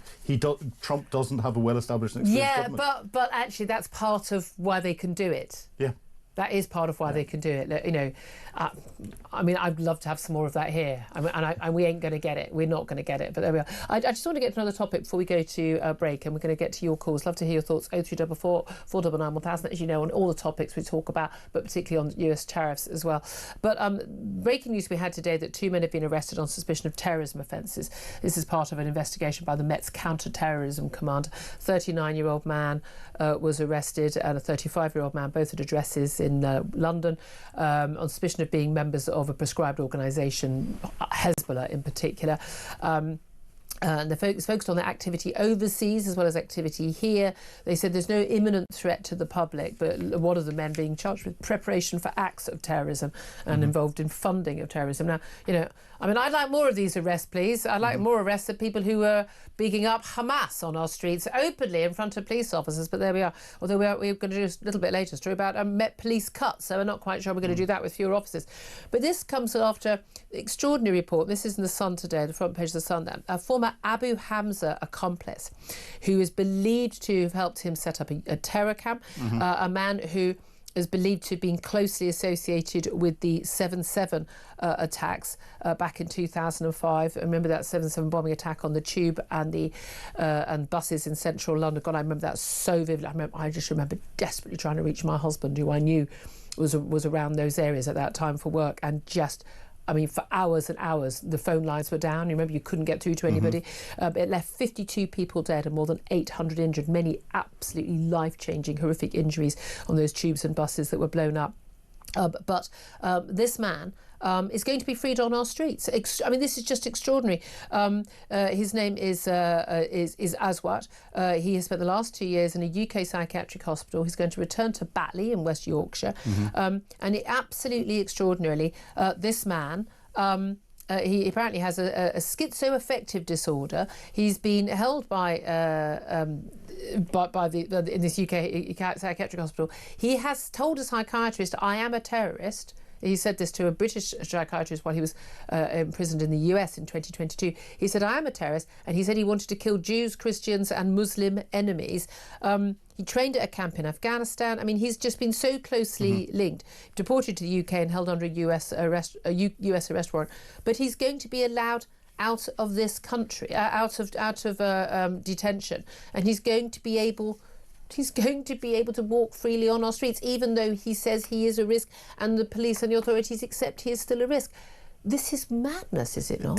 It is madness. Now, what we don't know is, as soon as he's released from his hospital care, because he's in hospital, and therefore he doesn't come under the Terrorism Offenders Act, which forces convicted terrorists in this country to spend 2/3 of their time before they're assessed by a rather large parole board. It's the 70-man parole board. He seems to fall through the cracks in this, but you can guarantee that, as exemplified by the two arrests that have just happened, counter-terror police and the security services will be watching and will have done their homework behind closed doors. There are over 900 people, 900 active investigations into 3,000 people today that they're carrying out. So we're going to spend an absolute fortune having round-the-clock surveillance of this man, who we know is a threat, we know is a risk. It's insane. If he stays in the streets, if they find anything that's in the background, they may arrest him as soon as he's released from hospital. They can't say they're going to do that now. They can't do that now. But if they find anything where there's a threat and they can pin it on him, I suspect that he will be, as he walks out of hospital, rearrested under the Terrorism Act and potentially then taken away to be prosecuted. I hope that's what happens. Utterly, utterly, utterly mad. I mean, he's been all around the world. I mean, he was deported to the UK and held under US restaurant, and now we're stuck with him. This is one of my things about Shamima Begum. I think she's our problem. British news. She reneged her passport. I think she's our problem. Shouldn't be a serious problem. But I'd only have her back in this country if she was behind bars for the rest of her life. The trouble is... End of. And she wouldn't be. She wouldn't be. Oh, she'd probably 2 months, if that, which is why we can't have her back. But we've just got to start putting the British people first. It's just that simple. The book deal, the television miniseries and all the rest would make her a multimillionaire. That's the perversion that there is in this country. We're absolutely mad. We really are. Your thoughts on that? Gratefully received, because genuinely insane. It's really, really terrifying. We're just fighting a losing battle on this front. 11:23 is the time. Do get in touch. 0344 499 1000 is the number to call, particularly about US tariffs. Anything else? Love to hear your thoughts. We'll get to your calls up next. This is Talk, Home of Common Sense.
We've spotted at the bottom the United Kingdom. He's going to charge us 10% tariffs and we charge America 10% tariffs. So it's completely reciprocal, no discount for the special relationship. Yeah, but that's the way it should be. I'm not. Yeah, I'm just doing my job, relaying the facts. No, I got it. But, wouldn't it be great if all of the countries in the world, including the European Union, did that, right? 10%, fair enough. Make it 0. That would be great. Yeah. So I think this is a good moment for the UK. Across the UK, on DAB+, on your smart speaker, on your smart TV, and on your side. This is Talk. This is Talk, the Home of Common Sense, with me, Julia Hartley-Brewer. 11:26 is the time. Let's get to your phone calls, coming in thick and fast about Donald Trump and those tariffs. Phil is on the line. He's in Hertfordshire. Hello, Phil. How are you? Good morning, Julia and Philip, on this lovely sunny day. It is a lovely sunny day. Are you feeling buoyant after Liberation Day yesterday for the United States? I feel so liberated, it's unbelievable. I'm flying my Union Jack. Right, the Don. It's interesting. I mean, you mentioned 4D chess, Julie, didn't you? You could well be doing this, you know, because obviously imposing tariffs is going to put some more financial burden on countries. They're going to pass it down to the people, us. Yep. Now, we're getting hammered, aren't we, with net zero? Yep. It's going to annoy people. It really is going to annoy people. Now, I wonder whether if people were ditching the woke route, that Mr. Trump would have been a little bit more favourable. You think that our internal policies would... A lot of people are saying, oh, it's all because of it's because of our freedom of speech and things like that. It's possible. I feel we've got the same rate as pretty much every other country in the world who don't have a trade. It might be, but he might give us 5%. No, because the base rate was 10. The base rate was 10. Oh, okay, all right. Yeah, we got the lowest. We got the lowest available. But that's my point. Was it down to the King invitation to Windsor Castle? Was it down to Keir Starmer's innate charm? I mean, I don't think it was down to anything. And we just don't have a trade surplus with them. So no, we don't. They weren't bothered. We haven't got the clout, have we? That's the thing. I definitely don't think it was down to Starmer. That's for sure. Maybe it would have been down to the invitation from Charles. But with the rest of Europe, as I say, 4D chess, put more pressure on the country, they'll put more pressure on the people get fed up with the governments and then they'll turn against them. I mean, I'd like to think that he could think that far ahead, but as Philip has been pointing out, the fact that there were tariffs on an island that contains nothing but penguins and active volcanoes. I think we can say, but Russia, where they don't do much trade because, of course, there's economic sanctions, was left out. I'm just not entirely sure they're aware of that much detail. No, well, I mean, maybe it's wishful thinking on my part, but I mean, that's how I see it. Would you like a British government led by Keir Starmer or whoever else? Would you like a British government that acted in the same way? Because he's talking about protecting American jobs. He had representatives of workers in key states, where key swing states that he won that helped win him the White House. Something very, very loud there. The idea is that he's protecting jobs there. Would you like something like that here? Well, I would, yeah. I mean, let's be honest here. Who wouldn't want their own country to protect their own people's jobs? But unfortunately, again, when we look at the green, manic thought pattern of the Miliband, he wants to shut down all the the gas rigs and everything and put cement. Well, what's that going to do? That's going to lose jobs. Yeah. Oh, well, already. Oh no. I mean, most of our economic difficulties are down to the fact that we have high energy prices, and that is as a direct result of net zero policies. Don't blame Ed Miliband for it. He's just the man with the flag at the front. Keir Starmer, the whole of the Labour government behind this. Virtually all the Tories, Lib Dems, everyone else. This has been part and parcel of British politics for over 10 years now. They're all signed up to it. They are all signed up to it. And the question I would like to, why? What is it actually all about? Because it means they're nice people. Oh, lovely. Yeah. Maybe no, really, is that because they don't want to be shouted at and told they're a bad person and a climate denier or whatever by people and called, I mean, that's what you get. I get that, but, I don't care because I'm not denying there's a climate. But there we are. Phil, I really appreciate your call. Thank you. I like that he's trying to come up with some method in the madness. I don't know if there is. Let's go to Steve in Blackpool. Hi, Steve. Hi, good morning, Julia. Good morning. Everyone's very chirpy today. I'm always chirpy. You can't get two emotions in the same day. They don't pay me enough. What do you want to say? Donald Trump, I admire that he's trying to help his own country. What I'd like to know is, now I'm not an American expert and don't pretend to be, he's only got one term left, hasn't he? Yep. He can't do another one, can he? No. I know a lot of people talking about that. He can't. So what's stopping in 4 years' time that the Democrats don't get in again and it all gets reversed again? So... Well, I mean, again, if J.D. Vance went, then he may carry on. But again, I mean, I don't think Republicans generally aren't in favour of tariffs. They're normally likely to be free traders, which is interesting. But that's the thing about the trade-offs and the benefits that there could be from getting companies to come and build their factory. No, you're going to face tariffs. Come and build your companies here, provide the jobs here. You avoid the tariffs. That's all well and good, but it takes a lot of time, and the benefits will come a long time down the road. But the costs right now will be hitting consumers right now. And cost of living was a big factor a big factor for his vote in November. It's a massive factor, and I think there's a bit of spitefulness here with Trump because of the way the election went, and the UK was like, oh, the lady's going to win. I can't even remember her name. She was that. It's the best. Do you know what? I'm so jealous that you've managed to forget her. Well done, you. I can't remember her name. Kamala Harris. I don't know. She had a different pronunciation every week, but anyway. Exactly. She's gone. And I've got to be honest, Keir Starmer, he really hasn't got the cojones to do this job. He doesn't. Do you not think a lot of people, even on the Tory side, and from actually, he's not played Trump too badly. He's kind of realised, the King's invitation, a bit of flattery, a bit of, bonhomie, keeping in the private phone calls. He's got on with him a lot better than I thought he would. Yeah, okay, I'll give you that. But I don't think when it comes to greasing palms, he's not the best. He's not the best No. at it, is our Starmer. He's all about the net zero and I'll do this and I'll do that, because if it was a Conservative Prime Minister, everybody would be shipping out to Rwanda now. Because the Conservatives thought of it, he said, I ain't doing that. Yeah. Because they thought of it. It's tit for tat. Yeah, that's the thing. Better. Yeah, there is that. That's still only been a few hundred people, which I don't think would have been enough in Rwanda. I want a wide-scale policy. You come on a dinghy, you never set foot in this country, or it's 24 hours max. Steve, thank you for that. Love to hear your thoughts. Do get in touch. We're going to talk to Baroness Kate Hoey, who's an independent peer, former Labour MP, big Brexiteer. Find out we've got that Brexit dividend, something to be pleased with, or at least relieved about the result of those tariffs. We're also going to be talking about Prince Harry back in court next week over asking for the government to pay, the taxpayer to pay security for him when he and his family are in the country.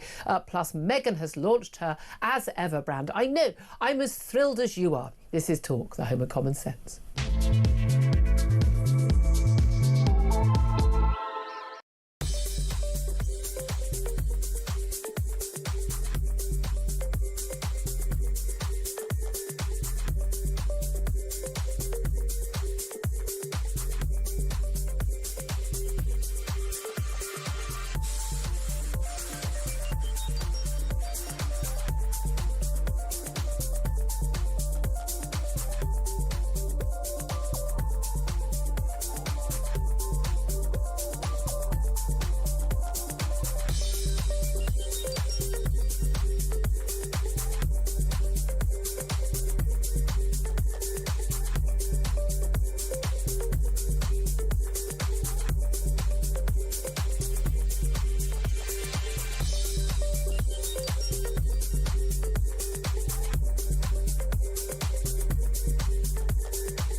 Across the UK, on DAB+, on your smart speaker, on your smart TV, and on your side. This is Talk.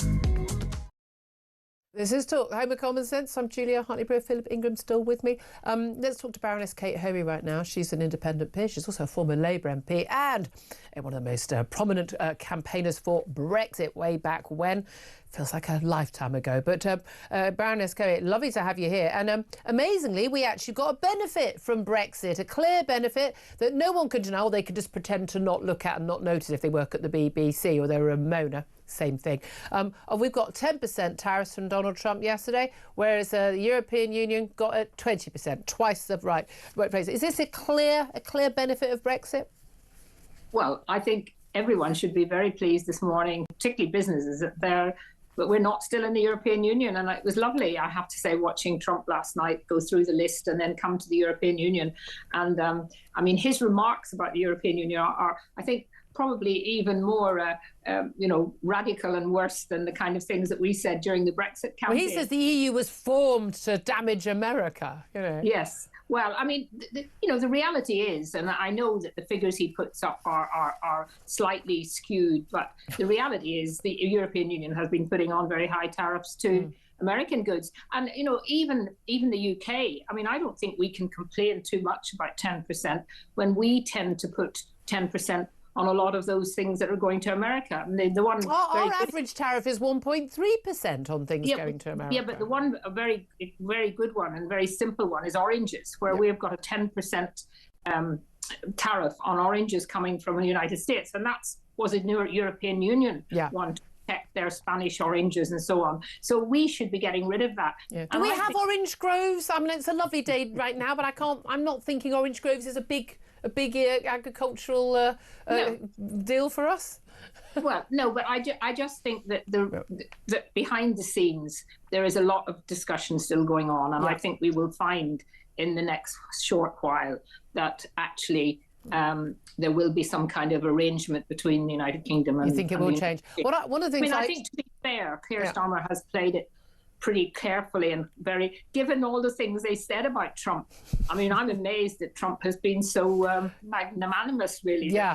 I thought David Lammy was a disastrous appointment for 20,000 different reasons, but particularly for his comments about Donald Trump, and they seem to have rowed back on all that. Here's the thing, one of the things I thought was fascinating yesterday was Number 10 issuing statements to journalists immediately after the Trump announcement in the Rose Garden, saying, well, obviously, no tariffs are good. It's like, well, that's funny. You love tariffs when you're in the EU, and a complete lack of understanding. Some people have, we believe in free trade, like the EU. No, the EU is a customs union. There is free trade within the EU. Everyone else gets big tariffs. That's the whole sodding point of the thing. Exactly. And I would hope that this whole debate now, in terms of the UK's reset, as they keep talking about with the European Union, that this will just cause some people to perhaps reflect on really what kind of reset we would be wanting to have that would be in our interest, because I can't see anything that would be in our interest. But I am worried, Julia, about the fact that if the EU does actually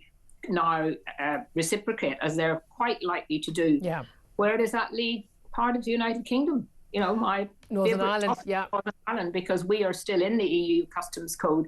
So we would end up with paying 20%, or if the EU replicate and go further, then I think the government's going to be put into a very interesting situation where the Prime Minister will have to decide, really, is he really going to continue to support this ridiculous European Union idea that they want to break up the United Kingdom by leaving Northern Ireland in it, or actually stand up to them. So hopefully we will see some movement on that. I hate to tell you, I think we know the answer to that from Keir Starmer, but there we are.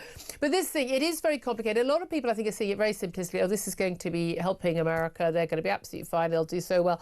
But actually, that's simply not the case. If we do actually have, if there is any benefit for America, it will take years. There's going to be a hit on consumers. And again, unlike our general election last July, the election for the presidency and the Congress in November in America, a lot of it was about cost of living. It wasn't just about woke and immigration. It was about cost of living, the pound in people's pockets. But here's the thing. You and I've spoken many times on this show. We're talking about the hits to the British economy. There will be some job losses, in particularly in the automobile industry, steel and the like, which face 25% tariffs, not just the 10% tariffs. But realistically, we don't need any help committing economic suicide, because we've got net zero and Rachel Reeves to do that for us. Well, I mean, this is the problem. I mean, energy and the whole way that we're handling the net zero thing is just causing more and more problems. They're stacking up.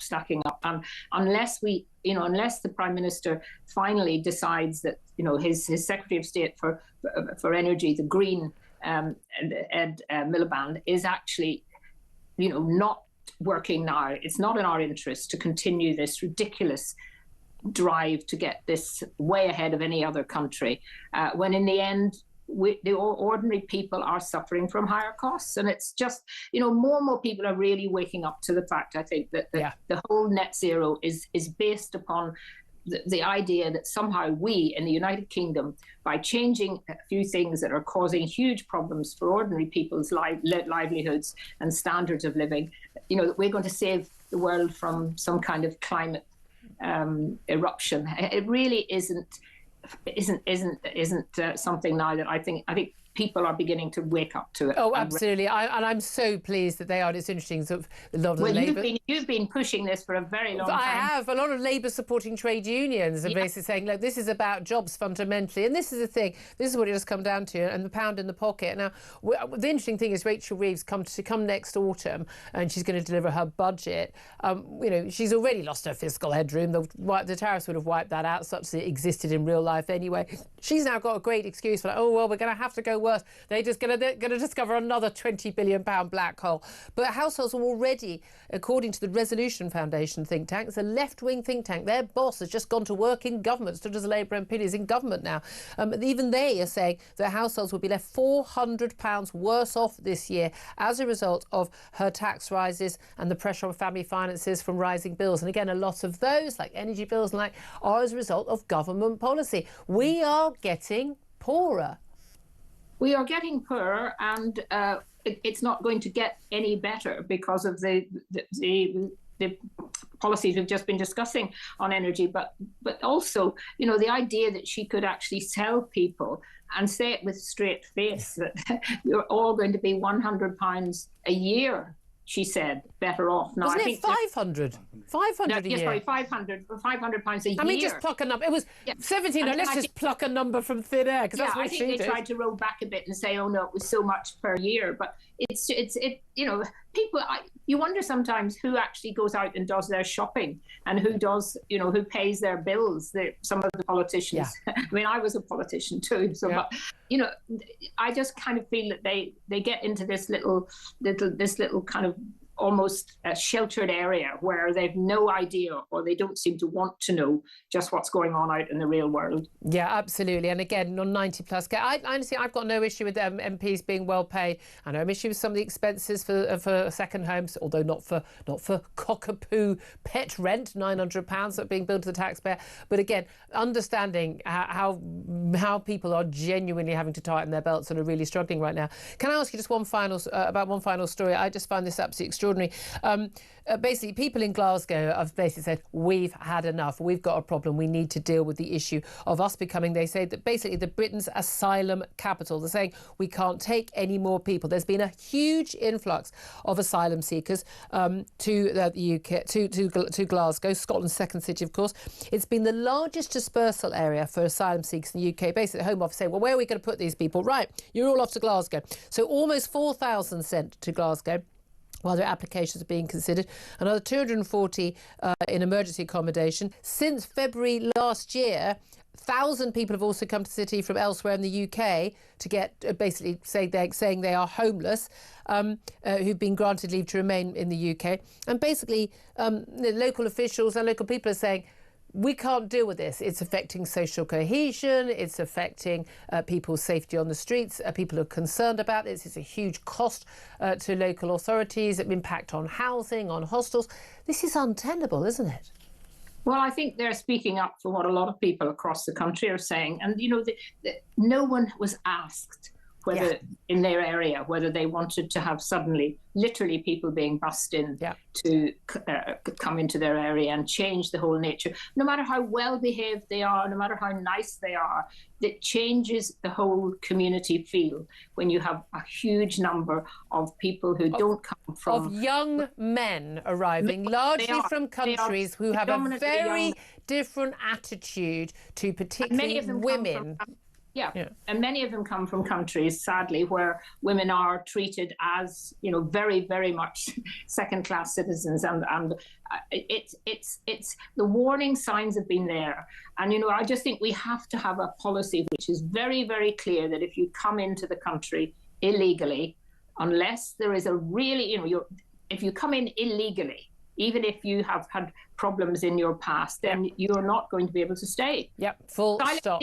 And special arrangements for countries where there's been special problems like Ukraine, like Afghanistan, slightly different. But we've got to say no to this. And it's otherwise, I'm afraid we're going to see, you know, real problems in areas. We're seeing it in Southern Ireland a lot. Oh, yeah. I mean, everyone's already seeing, we're seeing it across Europe and again. And they never send, Julia, they never send these people to the very, very, what you'd call expensive posh. But that wasn't that the genius of people like Ron DeSantis in Florida, when they just sent a load of people who arrived in Florida, they just sent them up to Martha's Vineyard, and basically, and they, of course, these lefty right-on Democrats were all sort of up in arms and horrified and wanted to have them all shipped out. It's like, you're perfectly happy to have these people, you just don't want them near you. I've always said, you put these people, you buy up all the houses apart from Keir Starmer's house, lovely, nice, white stucco house, I'm sure, in Islington. You buy up all those houses, you put those people up, 3 to a room as like hostel style. I bet you anything Keir Starmer would change his tune. I think he really would. Again, I think, Julia, the mood's changing on this. People are prepared to speak out now, and the fact that they used to all be called racists is not being, that. I got called a racist yesterday on the way home from work. A woman wearing a cafe scarf, which I thought was a giveaway, pushing her baby in a pram, walked past me and said, "You're a racist."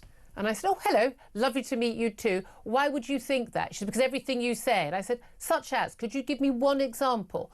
And she said, "Everything you say." And I said to her, "Who am I racist against out of interest?" She was, "Everybody." I mean, but you can't think of a single, everything I've said and everyone I hate in this country, apparently because of their colour, but you can't give me a single example. And of course, she just marched off, and she had a baby with her, so I'm not gonna be covering. But I thought it was absolutely fascinating, just like that someone could have said that. The weird thing was, a few years ago, that would have upset me. Didn't upset me yesterday, because it's just like that word is just bandied around, and you just think it doesn't have any meaning now, which is terrible, because that word has horrible, horrible meanings. But it kind of doesn't hurt anymore, because we've all been called that even just for voting for Brexit. Exactly. Everything, it's as I said, the mood's changing. People are speaking out now. They're not prepared to put up with it, and governments have to listen. And we see the council elections coming in May. Well, we'll see what happens there, and it might just be a big shock. It's going to be very interesting, yeah. OK, thank you, Baroness Kate Homey, independent peer, former Labour MP. Thank you so much. Very quick word from Philip Ingram, listening to all of that. I don't think there should be any illegal asylum seekers put into any council area where there's one single homeless person or there's one single homeless veteran. Absolutely. Nailed it. Exactly. Either not here or in an internment camp. We just have, there's no other way we can do this. And the human rights lawyers won't allow either. But again, take them into your home. If you care so much, take them into your home. I'm sure you've all got spare rooms. 11:48 is the time. I'm going to take a quick break. Up next, going to talk to our royal correspondent Rupert Bell about Prince Harry's latest few days in court coming next week, suing effectively his own dad's government. And, of course, Meghan launching her jam on her new lifestyle label. I know we're all excited. This is Talk, the home of common sense.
European Union, they're very tough, very, very tough traders. You know, you think of the European Union, very friendly. They rip us off. It's so sad to see.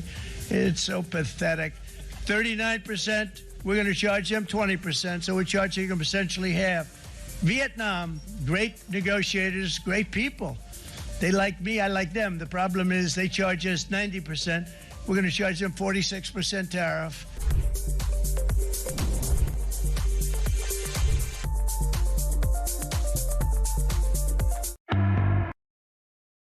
Across the UK, on DAB+, on your smart speaker, on your smart TV, and on your side. This is Talk. This is Talk, the Home of Common Sense with me, Julia Hartley-Brewer. 11:51 is the time. Let's talk to Rupert Bell now. Talk's royal correspondent to talk about the latest. There's always a latest, isn't there? With Harry and Meghan, the Duke and Duchess of Sussex. A very, very good morning to you. Good morning, Julia. Welcome to Aintree. Sorry, I've got helicopters flying all over me at the moment. Of course you do. Because people, you know... it's head of the Grand National this weekend. Yeah, I love it. People who don't know, and how do you not know this, that, of course, Rupert is a top racing correspondent. And frankly, you prefer that as your day job to the royal side of things, do you not? Well, it's a little distraction, but Meghan it just keeps on giving with her raspberry jam, and her bath bombs and like. Well, look, let's talk. There's two stories related to them. Prince Harry back in court next week. This is the Court of Appeal, and this is all over his demand for the taxpayer to provide the police and security when he visits the UK. He hasn't brought. I mean, Meghan, I think they came back for funerals and things, but otherwise, the kids, they've not been back. He claims he cannot make sure that his wife and family are secure. Of course, he lives in a country where everyone has a gun. He seems to be fine about that. But what is the latest stage of this court case? Well, there's going to be an appeal next week. And what's, I think, frustrating to a lot of people, thinking, well, of course he will have a degree of security when he comes here. No one's going to be saying that wherever he goes and stays at a Royal Windsor or Buckingham Palace, security's there anyway. There's knee-deep in security. Yeah. So I think it seems to me to be a convenient excuse at times to say, I don't want to come back to England, because I'm pretty sure Meghan's not busting a gut to get on a plane back to this country unless she can tell me otherwise. So I feel it's a bit of an excuse. But yes, security he's got to be mindful of security, but they're mindful of all members of the royal family. Isn't the argument about being able to... He can bring his own security, and it's a huge cost, and one of his arguments about why they need to make money is because they need to have security, and they do need security, of course they do. Even just for being famous, they need security, but they also need security because he fought in Afghanistan, and because he is the son of the king, whether he's part of the royal line, in working royals, it doesn't matter, he's the son of the king. He is a target, and my view is just for those two reasons. I mean, one of which he was worked out half of our country in Afghanistan, and because of his birth, which he has no control over, I think we should provide him with security. This is one thing, I mean, I actually support him on. But there are times when he wants his security to have weapons. They can only do that if they are authorised by the British police, and that needs the Home Office to agree to it. I think his ask is completely reasonable on this for once in my life. Well, I think the thing is, I think he would always be afforded a degree of security. He's just got to let people know what he's doing, because I'm absolutely sure he is not going to be left with no security should he come here. But as long as he briefs people where he's coming, what he's doing, then I think it's probably likely to happen. What the defence from the Home Office is as he's no longer a working member of Royal, he comes into a different category. And that's where the grey area is about.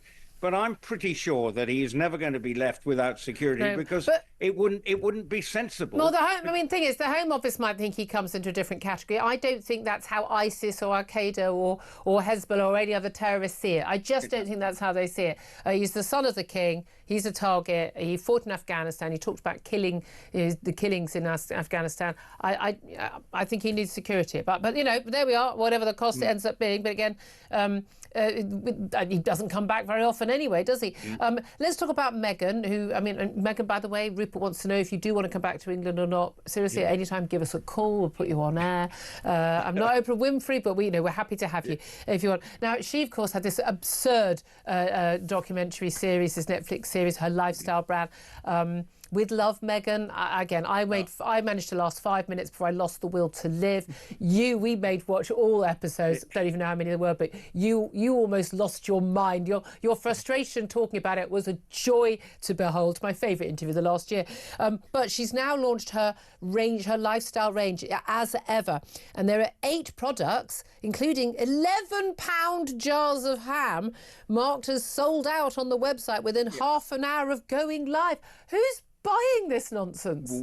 Well, how many do they actually sell before they put the sold out sign? If you've got 5, you might sell them out. Yeah, and the thing is, what we've been told is that these jam jars was raspberry spread. It's, she's got elevated uses for them. What does that mean? Well, basically what she says, you can fill them with love tokens and leave them around the house once you've used them. You can put pencils in them. Who knew what you do with spare with an old jam jar? We've all got cupboards of old jam jars. I love the fact. I mean, her wildflower honey with honeycomb is priced at $28 for the love of God. I mean, herbal tea mixes for $12. I mean, it is extraordinary. I don't know if there's the bath bomb that she spent it. I only got to the beginning of the bath bomb bit in the Netflix series. But then, look, this is all about making money. This is all about rebranding herself. But, I mean, she does have a brand. There are people who love her and literally, Team Sussex, the Sussex squad, what they call it, they literally wait on everything she does. But is she going to make money out of this, given the lifestyle that they lead? Does she have enough? Well, the thing is, we're now seeing lots of stuff of her on Instagram. We've seen recently of her cooking with her mother in their house in Montecito. She said she didn't want the camera crew filming the programme because she's got 80 production staff. Well, jeepers creepers. No, that is an awful lot of people chopping up the vegetables for her in someone else's house. Hey, but you need a lot of people to arrange those bits of fruit in a rainbow pattern. Come on. And open those packets of pretzels. The most important thing, though, is what we are seeing is the fact that her house, and what I think is probably happening to some extent, is we're getting, she wants people to believe in her lifestyle. She lives in this gilded lifestyle. Is it something that she wants people to aspire to her lifestyle? But she lives like nobody else. 99% of the population of this world do not live like her. And that's the thing. And again, it is also at a time when people are really struggling here and in America with inflation, with problems. Read the room, lady. This is not what people are looking at. We'll see how well it does. It'll be fascinating. Well, I'm assuming we'll get to see her accounts at some point. Rupert Bell, always good to talk to you. You get back to the horses where you're happy. Our royal correspondent there at Aiden Street. Philip Ingram, will you be buying some $28 wildflower honey with honeycomb? Definitely not. I've got better honey sources. That sounded so suspicious. Slightly less, but not much less. But I'm too tight for this stuff. But she's I take my hat off to her. I admire her enormously. Her marketing strategy is superb. She's just had you and Rupert giving her 15 minutes of advertising. I always for nothing. feel ashamed. I always have to go home and sort of whip myself for being that I should not encourage this, and we really should never talk about them ever again. So I know that's what we should do, but I can't stop myself. All our listeners and all watching will be suddenly go, I need to look at that and go onto our website or stats. They're not going to buy it. They're going to look at it and laugh at it. Put it on Instagram or X and laugh at it, aren't they? My producer's now cackling away about me saying that, but there we are. Coming up next, we're going to take a quick break, and then we'll get the headlines, and then we're going to be hearing from Sebastian Gorka, a senior advisor to Donald Trump, about those tariffs and why we got 10%, what we can do to get those tariffs off, and how they are going to benefit not just the US economy but maybe the world. That's what I think he thinks. This is Talk, the home of common sense.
the UK.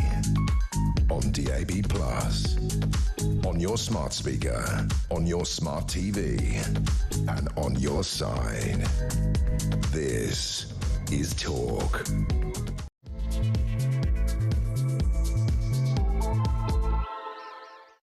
This is Talk, the Home of Common Sense with me, Julia Hartley-Brewer. Welcome back to the show. Very much appreciate you joining me with you all the way until 1 o'clock. Philip Ingram, MBE, former senior military intelligence officer, is also still joining me. We'll get his thoughts on what all my guests have to say. And whether you are listening on DAB Plus Radio or on your smart speaker, watching on YouTube or on your connected device, great to have your company. Great to get your calls in as well. They are, of course, most expected and welcomed on any topic, but in particular on that announcement of US trade tariffs. Thanks to Brexit, Britain escaped the worst of the Trump tariff blitz yesterday, as the UK is hit with 10% tariffs from Saturday morning, while the EU faces 20%. I wonder what your reaction is to that. Should we retaliate? We certainly had the statement, as we'd expected. We've been doing a media round this morning, but a statement in the Commons from the Business and Trade Secretary, Jonathan Reynolds, saying that, the government is disappointed, although by all accounts they were just rather relieved last night that we faced 10%. The base rate of tariffs are given out to pretty much the rest of the world, not the 20% the EU faced, or 34% that China and others face. But Donald Trump's Liberation Day tariffs were announced by the president in the Rose Garden of the White House. He vowed to stop the US being pillaged, raped, looted and brutalised, and unveiled what he called reciprocal tariffs on all countries, calling it a declaration of economic independence. Also, we're going to be talking about people in Glasgow hitting back at the asylum system after the city became effectively the asylum capital of Britain, with the largest number of asylum seekers, some 4,000 sent to the city. Locals saying the scale of new arrivals is wrecking social cohesion. Plus, the Met Police is set to cut 1,700 officers and staff as it faces a £260 million hole in its budget for the coming year. I'm not quite sure how we're going to have any crackdowns on the various terrorist threats, the other threats we faced, shoplifters, burglary, goodness knows what. If we've got fewer police officers again, I'd love to hear your thoughts on that. Do get in touch. The number once again, 0344 499 1000. Philip, just to come to you briefly before we go to our next guest in this hour, Sebastian Gorka, senior White House advisor to Donald Trump in his first term and now. In terms of just particularly the Brexit dividend, do you think the fact that we were not in the EU and that Donald Trump's got an affinity to Britain, his mother's British and loving the royal family, do you think that helped us, or was it just a simple matter of the fact we don't trade as much with America as the EU does, and therefore we got away lightly? I think it's a bit of both, and it's balancing it off against, Donald Trump's team will see Keir Starmer as the Democrats, with just a different leader. So, he's tired. Keir Starmer's tired with being Joe Biden or Kamala Harris in Trump's team's eyes, because that's a political background. So I think we got away luckily. Few, I think, is the phrase. Well, let's talk about that with Sebastian Gorka. He's Deputy Assistant to President Trump and a Senior Director for Counter-terrorism in the White House, and joins us once again. A very, very good afternoon to you, Sebastian. Greetings. Good afternoon, Drew. Thank you very much indeed for joining us. It always starts nicely with us, doesn't it? It always starts nicely. Now, Donald Trump made a very big play about these tariffs and how basically this was a declaration of economic independence, Liberation Day, leaving aside what's going to happen to the world economy or what the impact on the UK economy, just in terms of the impact on the American economy. I was a bit confused. He seemed to be claiming that there was going to be billions coming in from the tariffs, which would help the American economy and could lead to tax cuts for Americans, although of course they're a tax on American consumers. At the same time as saying this could lead to sort of trade deals and going to zero tariffs with other countries. Now, it can't do both at the same time, can it? Well, it can, because there are 200 countries in the world, Julia. And some of them will react properly and sensibly and in the common sense fashion, and others may not. So with those who understand why it's happening, and with those who want to see the collective pie grow, they will react properly and they will remove those obscene tariffs. We have one country, for example, Japan, that has a 700% tariff on the import of US rice into that nation. When they realize that their goods will be affected, then those nations will take action to level the playing field. But of course, this is a temporary measure. to instill some kind of common sense into those nations that are using punitive rates, tariffs, and taxes against U.S. goods. It's a leveling of the playing field. We're not going to be the world's piggy bank anymore. We're not going to see U.S. manufacturers penalized because their goods are the best. Okay, I mean, I can see a perfectly fair argument, reasonable argument to say, you know, free trade, fine, but fair trade better, and there's an element of protectionism in virtually every country. I mean, pretty much every country, I think apart from Singapore, maybe, I don't even know, has some level of protection tariffs, just so, you know, you protect key aspects of your agriculture or some of your industrial production, steel production and things like that. However, there's no doubt at all, America has had lower tariffs against some countries than they've had against them. But is that the reason why people aren't buying some US goods? Or is it the case, say, for instance, with car manufacturing, you know, we don't buy American cars because, with all due respect, a lot of them aren't very well made. They're often gas guzzling. Your gas prices are much lower than ours, and they're rather too big for our streets. You can't park them anywhere. So it's got very little to do with tariffs. It's more to do with people sometimes don't want to buy some of those US goods, and you've got an awful lot of better off, a large number of well-off consumers who can afford to buy our goods. Well, I would believe that if it weren't the case that I drive a Ford Mustang, which is easy to park, and I love my Ford Mustang. And on top of that, the fact is, why are they punished then? Why are certain nations punished? If the product isn't good, you wouldn't have to tariff against it. It's because it is so flipping good that you have these outrageous things being done to US products. So I think your logic collapses at a certain point. So is the plan, you say these are temporary measures. He didn't say that yesterday, but you're saying these are temporary measures, and clearly then the plan is, it's basically a wake-up call for governments around the world. Lose your tariffs, bring them down. Let's get back to some more a better playing field in terms of trading. And at that point, it's better trade for America. But here's the thing. If that were the case, would that actually lead to more onshoring of manufacturing to the United States? Because that's another thing Donald Trump's promising. And you had, of course, those representatives of workers from some of those key swing states where, you know, a lot of manufacturing jobs have gone. They've been shipped to Mexico, shipped to China, whether it's to technology or just cheaper labour. And basically saying, look, I want you, if you want to get rid of these tariffs, you have to come and base your factory, base your plant here in the US, where you can provide those jobs to American people. Now, there are a lot of people in Britain who go, yeah, we love a bit of that here. We've offshored an awful lot as well. But if other countries basically releg on their tariffs and they say, right, OK, we'll cut those tariffs, then you won't see that happening, will you? Well, it's already happened. I don't know if you've been tracking the unbelievable decisions made by massive companies, including Microsoft and others.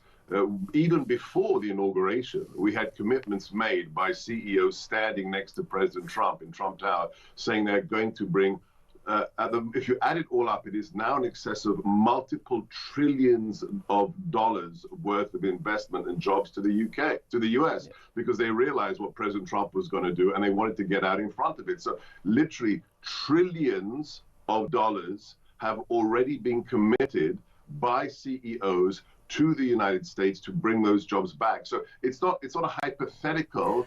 It's actually happening right now because people realize this is a businessman and he means what he says. Okay, but they bring those jobs back to the States, but if the tariffs change, then there won't be the economic benefit and they'll ship back out again. No, but it's not just about economic. Look, this is really crucial to understand. We don't look at America as an economic unit. This is the absolute travesty of modern trade and economics. So they look at human beings as things that create wealth. We look at our country as a nation, as people, as a community. So we look at that as not just, oh, will it affect tariffs on the long term? We want human beings to be treated as human beings and for those jobs to come back. If you want to really understand what happened yesterday, I strongly recommend to all of your viewers and listeners, do one thing. You'll have a Damascene moment if you read Hillbilly Elegy. From a man who back then... J.D. Vance, the vice president's book about his life. Yeah, J.D. Vance, who wasn't a real Trump supporter way back when, wrote this book about how his working class family was destroyed by not just the Democrats, not just the left, but the establishment conservative Republicans saying, oh, who cares where things are made? We can offshore them to cheap labor in China and Mexico, and how a whole generation and more were betrayed and lives were destroyed, how his mother ended up a drug addict as well. If you want to understand why tens of millions of working class Americans voted for my boss, a billionaire from Manhattan, then you need to read that book and understand. That makes a lot of sense. This is about human beings, Julia. There is an awful lot linking that argument to the arguments for Brexit made by people like myself and many others back in 2016. And again, all the years after that, we were still fighting for it to happen. And I know, we were talking to you around that time as well. And the argument being that, this idea that, we're all economically better off. Well, we're not. Some people get better off from free movement of people, but not everybody does. People whose jobs are lost to people working cheaply from Romania and Poland aren't better off. They're not reaping the benefits, but also there is an issue of community cohesion, about people's quality of life that isn't just about pounds, shilling and pence.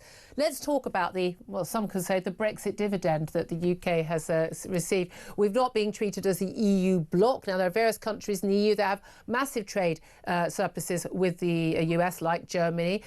We don't have a big surplus. We're kind of pretty even on trade. We've been hit with the base rate of 10% tariffs. EU has got 20%. Is that a Brexit dividend? I think that's a fair way to look at it geopolitically. I think President Trump is very, very happy that the UK is now a sovereign nation. People miss this when we discuss or analyze what America first means and make America great again. An underlying theme in everything we do is sovereignty. This is the rebirth, the revivification of nations acting as nations and not being beholden to globalist projects, to attempts to create, one world of peace and harmony, which underneath is really an exercise in the accretion of power for those who aren't actually elected to public office. So absolutely, we want nations to be sovereign, and I think the deal that the UK received yesterday is a inference, is a recognition of that. I mean, it was the base rate. We didn't get zero tariffs. It wasn't actually equivalent to the tariffs we put on US goods. So we didn't do badly, but we didn't do any better than anyone else. The government has said today they are disappointed. They said there will be an economic impact. We're talking about thousands of jobs being lost here in the UK. How much of this, the position that Britain is in today in terms of those tariffs, how much is down to just the balance of trade? How much is down to Keir Starmer and his relationship with Donald Trump over the last 6 months, last year? How much is down to an invitation from the King to come on as another state visit? How much is down to the special relationship? And how much is down to, you're just another country along with every other, and you get the 10% base rate? Well, it's definitely not the latter. I'm a little bit bemused, or rather amused, by the British press's reaction to yesterday's news that everyone else in the classroom gets a D grade, the Brits get a B, and you're complaining that you only got a B grade while everybody else gets a D. We're among 60 countries who got the D grade. Why can't you celebrate the fact that it's only 10% and that you can negotiate your way out of it if you take certain measures? So, and let's be clear, I've said this time and again on your show, Julia. President Trump has a very special place in his heart for the UK, for historic reasons, familial reasons. The idea that this is somehow you're just another country, it's utterly fallacious. You say we can negotiate our way out of it. OK, give us some advice. What can we pass on to Keir Starmer? What should he do? I am a US government employee who works in the White House. I am not going to give advice to the duly elected premier of another country. I think the logic for all nations is clear. Don't penalize our products, then you won't have punitive tariffs. It's really that easy. It's nothing more complicated. The mathematics are very simple. There's no doubt at all that the UK government has kept their powder dry. There doesn't seem to be a knee-jerk reaction. I think largely most people think that's a good idea. We are a David to your Goliath. We ain't going to win a tariff war with a much, much, much bigger trading partner. The EU, as a bloc, see things differently. There's a lot of talk from Ursula von der Leyen, the European Union Commission President, and other European leaders about retaliatory tariffs. We know we're seeing them from China and other countries as well. What will happen if the EU raises tariffs to the same amount on US goods or higher? What will happen next? Yes, a lot of talk, I think, is the best descriptor for the most of the things that come out of Brussels. I think you'd agree with me. Look, I'm not going to predict what will happen with regards to the EU, because the EU has to decide one very simple question. Do they want to have, as you said at the beginning, this is about free trade that is fair. Does Brussels want to have trade relations with the United States, the largest economy in the world, that are based on fair relations? I would say if you're a decent group of people, you would say yes to that. And there is a road to that if you do things that are not punitive to US goods. Again, it's very simple. Do they want to have good relations with the greatest power in the world? I would think that's a good idea. Can I ask you about some of the tariffs? Lots of people were questioning why Russia wasn't mentioned on tariffs, but Ukraine is 10% tariffs. But although it seemed to me rather obvious, there are sanctions, so there aren't any tariffs. But for some reason, there was a 10% tariff imposed on the Heard and McDonald Islands. Why was there a 10% tariff imposed on basically a rocky outcrop with 2 active volcanoes, not a single human being, and a lot of penguins? Well, because it's a piece of territory that can be used to transport goods through. I mean, the level of asinine analysis by the mainstream legacy media is really quite stunning. You put 10% tariffs on a tiny outcrop of islands near Antarctica. Let me finish. Come on. The idea that, there's only a few people or some penguins. No people. So what? So what? Well, then they're not. Why are there so many ships that are registered to nations that don't have shipping industries? Because they are of utility to play a silly game in world economics and trade. Why are there so many? This is just, if they have a punitive tariff, a message will be sent to don't exploit that relationship. With regards to Russia, we're in the midst of the most important negotiations of the modern age to stop what my boss, the National Security Advisor, Mike Waltz, calls the meat grinder of the Ukrainian war. And he's absolutely right to say that. So I think let's concentrate on stopping the deaths of thousands of young men every week with regards to we could do that. We talked about this before. If your boss, your ultimate boss, Donald Trump, called his big mate Vladimir Putin and told him to stop killing Ukrainians, then the war would be over.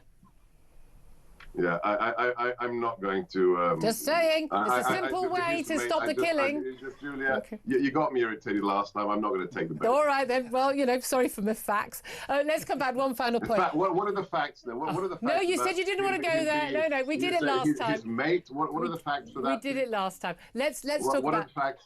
We haven't got much time, and I know you've got other interviews to get to. No, but you can't get away with that. You say that's facts. The facts that if Donald Trump's got such a good relationship with Vladimir Putin, why doesn't he tell him to stop invading a foreign nation state, to stop bombing and killing the Ukrainian people, and then the Ukrainian people wouldn't be killing Russians, and the whole meat grinder would stop tomorrow. How is he his mate? He keeps talking about how they're friends. How is he his great mate? I don't think they are. He claims he is. Have you heard of the Wagner Group? Yes. Do you know what I know. We talked about this last week. Yeah. Yeah. So President Trump killed more than 300 Russian soldiers the first time around who were working for Vladimir Putin. No American president has done that, not since the October Revolution of 1917. I'm not sure that qualifies. You're saying they're not friends. Okay. Right, let me just come back on to you. Now, look, you've explained the reasoning, the rationale behind these US tariffs and what you want other countries to do in response and what the benefit can be for the United States. And you'd argue, I suppose, the benefit for those countries if they did drop those tariffs. However, there is that concern, and I would probably share your should we say, dubious questioning of, all the world's economists say one thing, does that mean it's true? They've been wrong about an awful lot of other things over the years. But when there is so much concern that these could lead to a sort of a world economic, trade war, a collapse of, global trade, warnings of a worldwide recession, the reality is we don't really know what the reaction is going to be. Donald Trump has effectively thrown a grenade into the world economic order. We're not going to know how things turn out and who's benefited and who hasn't until the smoke clears. Are you sure that we are not going to be heading into basically a world economic downturn led by your boss, Donald Trump? Oh, I'm absolutely convinced that's not going to happen. Look, with Brexit, And with President Trump's first election into office and now his historic victory of 77 million Americans voting for him, the age of experts is dead. I mean, can we just put a stake through the heart of this idea that experts should be respected? Are these the experts who said that the vaccine would mean you'd never catch COVID? Are these the experts that said putting a mask on a 5-year-old child is good for them? The age of experts is gone. Salt the earth over it. Rip it up and just bury it. We don't believe in the quote-unquote unanimity of experts. We believe in the people to make decisions that are good for them and to choose the leaders who will represent them. So I couldn't give a flying toss what the experts say. Thank you very much indeed for joining us. Sebastian Gorka, Deputy Assistant to President Trump and a Senior Director for Counter-terrorism, senior figure, both advisor in the first Trump administration as well. Absolutely going for it there, Philip Ingram. I mean, he's been out defending his boss. He makes some very good arguments. They're very, very strong arguments. And again, interesting that point about the Heard Islands, which is a fair point. That could that be used on a technicality? Well, it's interesting. Our listeners are doing some research on our behalf, and apparently in 2022, the islands exported $1.2 million worth of heavy equipment to the United States. Interesting. So it has been used before. So that makes it. So he's right. So yeah, absolutely, very interesting. It's why we like our audience, get in touch all the time. He's basically saying, look, these are temporary. Yeah. You can negotiate your way out of it. Yes. That's basically the message. And that fits, you get a free trade deal. But there's a few other things that are interesting, the whole thing. One, US instilling common sense. We're forcing our views, is what Sebastian said. He talked about nation states. Does that therefore mean that Donald Trump sees the EU as a globalist project? It's getting away from the nation state, and that's why he's attacking the EU so much. But then if we get into the detail, put the Heard and McDonnell Islands to one side and get into something more serious, he called Taiwan a country. The US officially recognises a one China policy. It had Taiwan and China as separate, and called Taiwan a country. That is a massive geopolitical implication when it comes to China's view. China will not have not noticed that. Exactly. The world was watching that. And it's that level of detail. You could have said country/regions or country/autonomous provinces, but he said country. Yeah. There's been a lot of diplomatic nuance on that, deliberately to avoid offending. Personally, I'm a big fan of that. Make that clear. Although he hasn't said he would defend Taiwan militarily, so that's a bit of a worry. Okay, there's so much more to talk about. I want to hear from you. Give us a call, 0344 499 1000, particularly after hearing Seb Gorka there, defending the US president and his actions. Made some very strong arguments. I thought particularly about not seeing the US as an economic unit and people as economic units. And I thought that was the biggest argument which the Remain campaign did in 2016 over, we'll be poorer. And actually polling, if we left the EU, and I didn't think we would be, but even if we did, I was still willing to take that. Again and again, the polling showed that it wasn't about the economics. It wasn't. And the argument, we're poorer because we lost this trade deal. People don't care. People want to live in happy, cohesive communities. They want to have jobs. They want to have security. They want to have values, cultural values and things. And people who just talk about money don't get that. And I thought that was really telling when he was talking about people, they want you to treat our country as a nation, as a community, as about people's lives. I thought that was a very, very strong argument. That's going to hit home with a lot of people, not just, as American swing states where they've lost so many jobs over the years, but also a lot of voters here. Love to hear your thoughts. 0344 499 1000 is the number to call. This is Talk, the home of common sense.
European Union, they're very tough, very, very tough traders.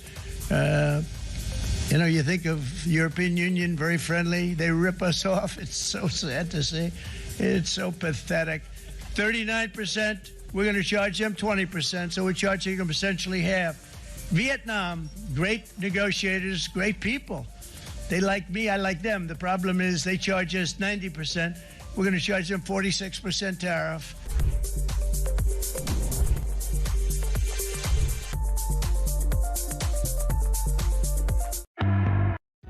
Across the UK, on DAB+, on your smart speaker, on your smart TV, and on your side. This is Talk. This is Talk, the Home of Common Sense, with me, Julia Hartley-Brewer. 12:28 is the time. Philip Ingram's still with me as well. Let's get to your messages and your calls. Let's get to some of the messages I've had coming in today about your reaction to those tariffs. Oscar says, but for the far left, I meant to point it out, you know, as a result of Brexit, we got 10% tariff, not 20% tariff. Otherwise, we would have had the EU's 20% across-the-board tariff because of the EU as a rule, as a whole, trading surplus with America from those Trump tariffs. Oscar says, but the far left said there would be zero Brexit benefits. They couldn't possibly be wrong, could they? Yeah. Graham says a great Brexit benefit, though preferably a proper Brexit, would have been appreciated, and the ECHR still dictate and control much of what the UK does. Indeed. Joe says it's not Brexit, it's about a flimsy thing called respect. They're hitting the loudest critics. As a nation, we must pull together and play better. AJ says the first ever positive to come out of Brexit got off with a warning. Next time we won't be so lucky. And Daniel says prices will go up and people will lose their jobs. No winners here. Jennifer says, I would punish the EU more with 40% tariffs. I think they've gotten off lightly. Yeah, I'm with you too. No, I'm not. It's I don't want an economic trade war. I really, really don't. Let's go to the phone lines now. Grace is on the line in Ealing. And Grace, you've got a very different point to make, which I think is very interesting. What do you want to say? Well, a variety of things. I mean, one of the things that strikes me is hearing a clip yesterday of Trump previously saying that he thinks tariffs are the most beautiful word, more beautiful than love, because tariffs can make the country rich. And that's slightly in contrast to what you were saying a moment ago about how people don't just want economics, they want other things, they want community.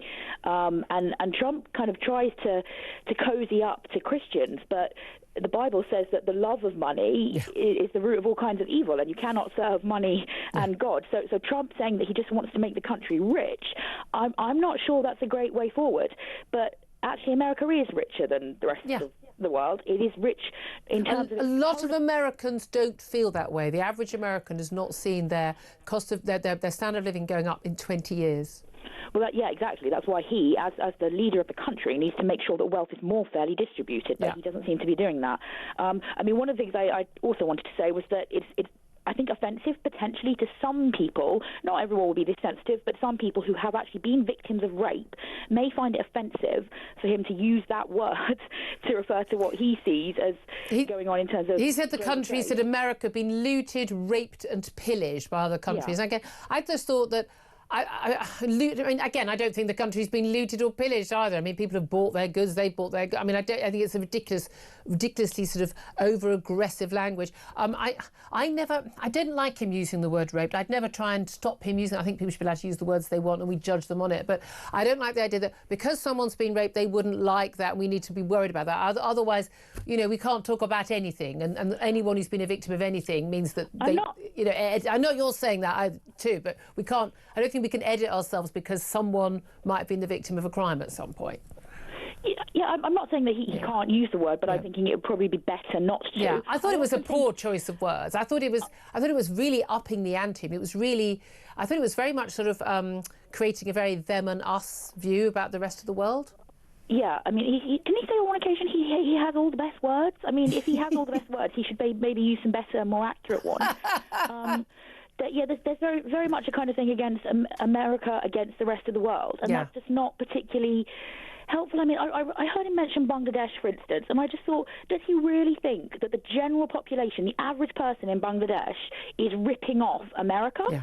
America may not be manufacturing as much as it did in the past, but it's still making a huge amount of money from the rest of the world, including via things online, via various systems of banking. There was a report I read a little while ago that showed that there's actually far more money going to the developed world, or coming to the developed world, countries including us and America, than is given in aid, because we're actually still profiting from poorer countries. Oh, I mean, but also there's loads of evidence. I mean, the evidence is incontrovertible that actually countries that get foreign aid tend to do worse than countries you just allow trade with. And what's interesting is the EU talks good game on this.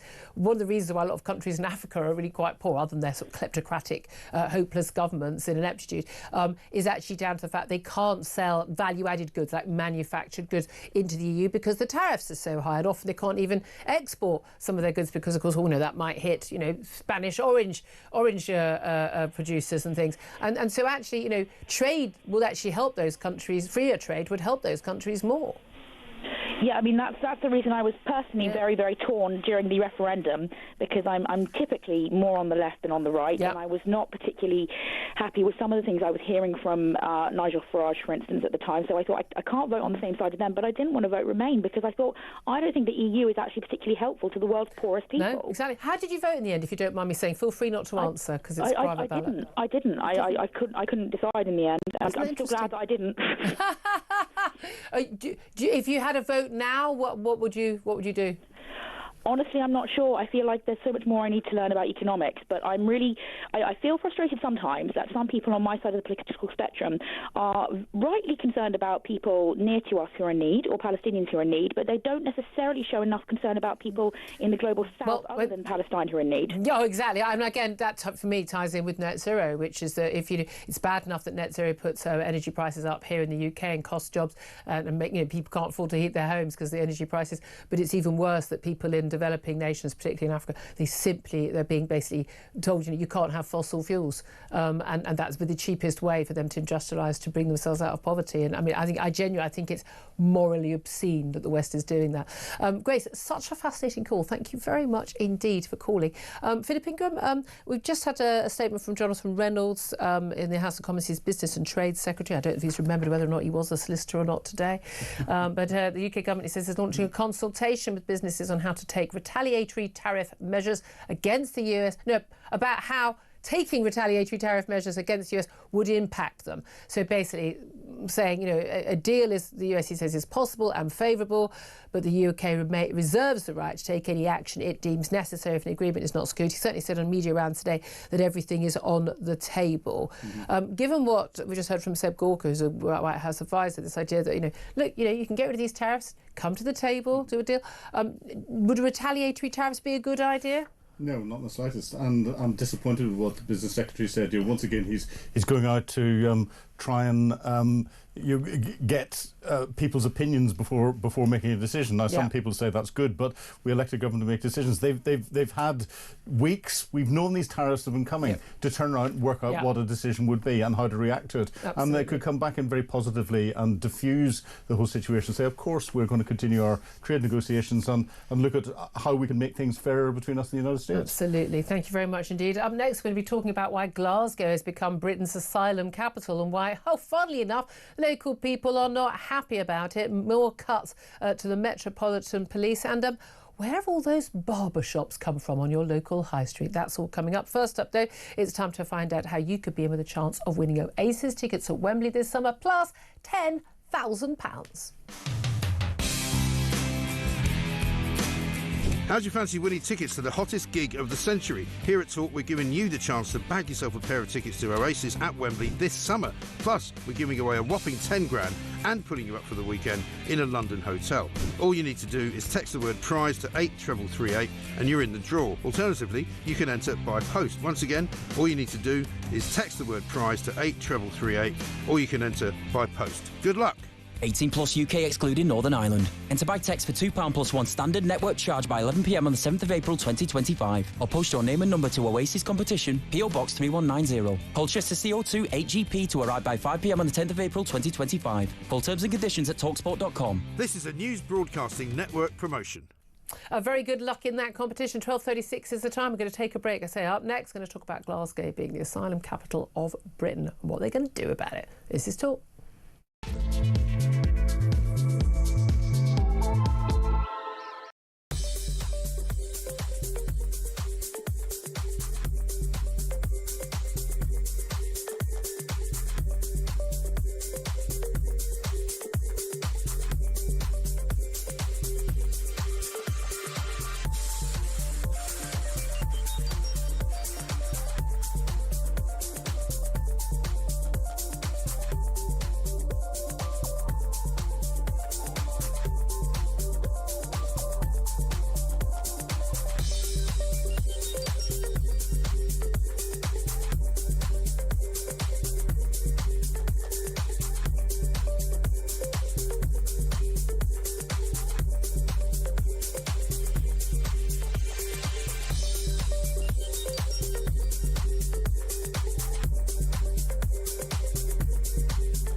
across the UK. On DAB+, on your smart speaker, on your smart TV, and on your side. This is Talk. This is Talk. Thank you very much indeed for joining me. I'm Julia Hartley-Brewer. Let's get straight to our next guest. It's Councillor Thomas Kerr. He's a Reform UK councillor in Glasgow, which has been named as Britain's capital of asylum seekers. Very good afternoon to you, Thomas. Good afternoon. Thanks for joining us. I have to say, these figures are absolutely extraordinary. I mean, local officials and indeed local people basically saying, we have had enough, this isn't going to work for us anymore, saying that Glasgow is facing untenable pressure due to the UK's asylum system. The council's homelessness convener has warned that specifically. But 4,000 asylum seekers were sent by the Home Office to the city. Hundreds of refugees with leave to remain travelled there, basically saying, we're homeless. And the Glasgow region, the Glasgow government local government is basically having to deal with this, and indeed the local community. Tell us first of all what the financial pressure is, and then we'll move on to the other pressures. Well, to put it into context for everybody, Julia, we have 6,735 beds in Glasgow to house homeless people right now. 4,100 of those currently have asylum seekers. This city has declared a housing emergency almost a year and a half ago, and it's not just because of the pressures we're facing from asylum seekers, it's because we have a homelessness epidemic in the city as well. But because of Scottish law, what's happening is a lot of people who have been put up here because of the fact that Glasgow is a dispersal city, and with the leave to remain, they know they can come to Glasgow, say that they're homeless, and Scottish law means that they automatically are housed. It means that Glasgow is becoming a real hub for people who are then coming to Scotland to try and make sure they're claiming asylum. Well, just clarifying, so why did the Home Office decide to send a lot of people to Glasgow, and do they provide funding for those people? Because we're told this costs the country a fortune. We're spending billions, millions every day and billions every year providing this accommodation for asylum seekers. Does it come out of a central fund? Does it have to come out of local council funding? Where do you get the money from, if at all? It's a historical thing that Glasgow signed up to be a dispersal city years ago. As you'll know, that worked out well for you. Well, Glasgow has a history of being a very left-wing city, which is part of the problem, and a lot of these politicians inside the building I'm in now live in a different planet and think that this was a good idea because it makes them sound good to people and their voter base rather than actually looking at common sense. In terms of funding, we do get some funding from the Home Office, but it's nowhere near as much as what we need to try and make sure that we're able to accommodate the number of asylum seekers that's coming in. The administration has a very clear view here, though. They could end the fact that Glasgow is a dispersal city. We can turn to the UK government and say enough is enough. We're done.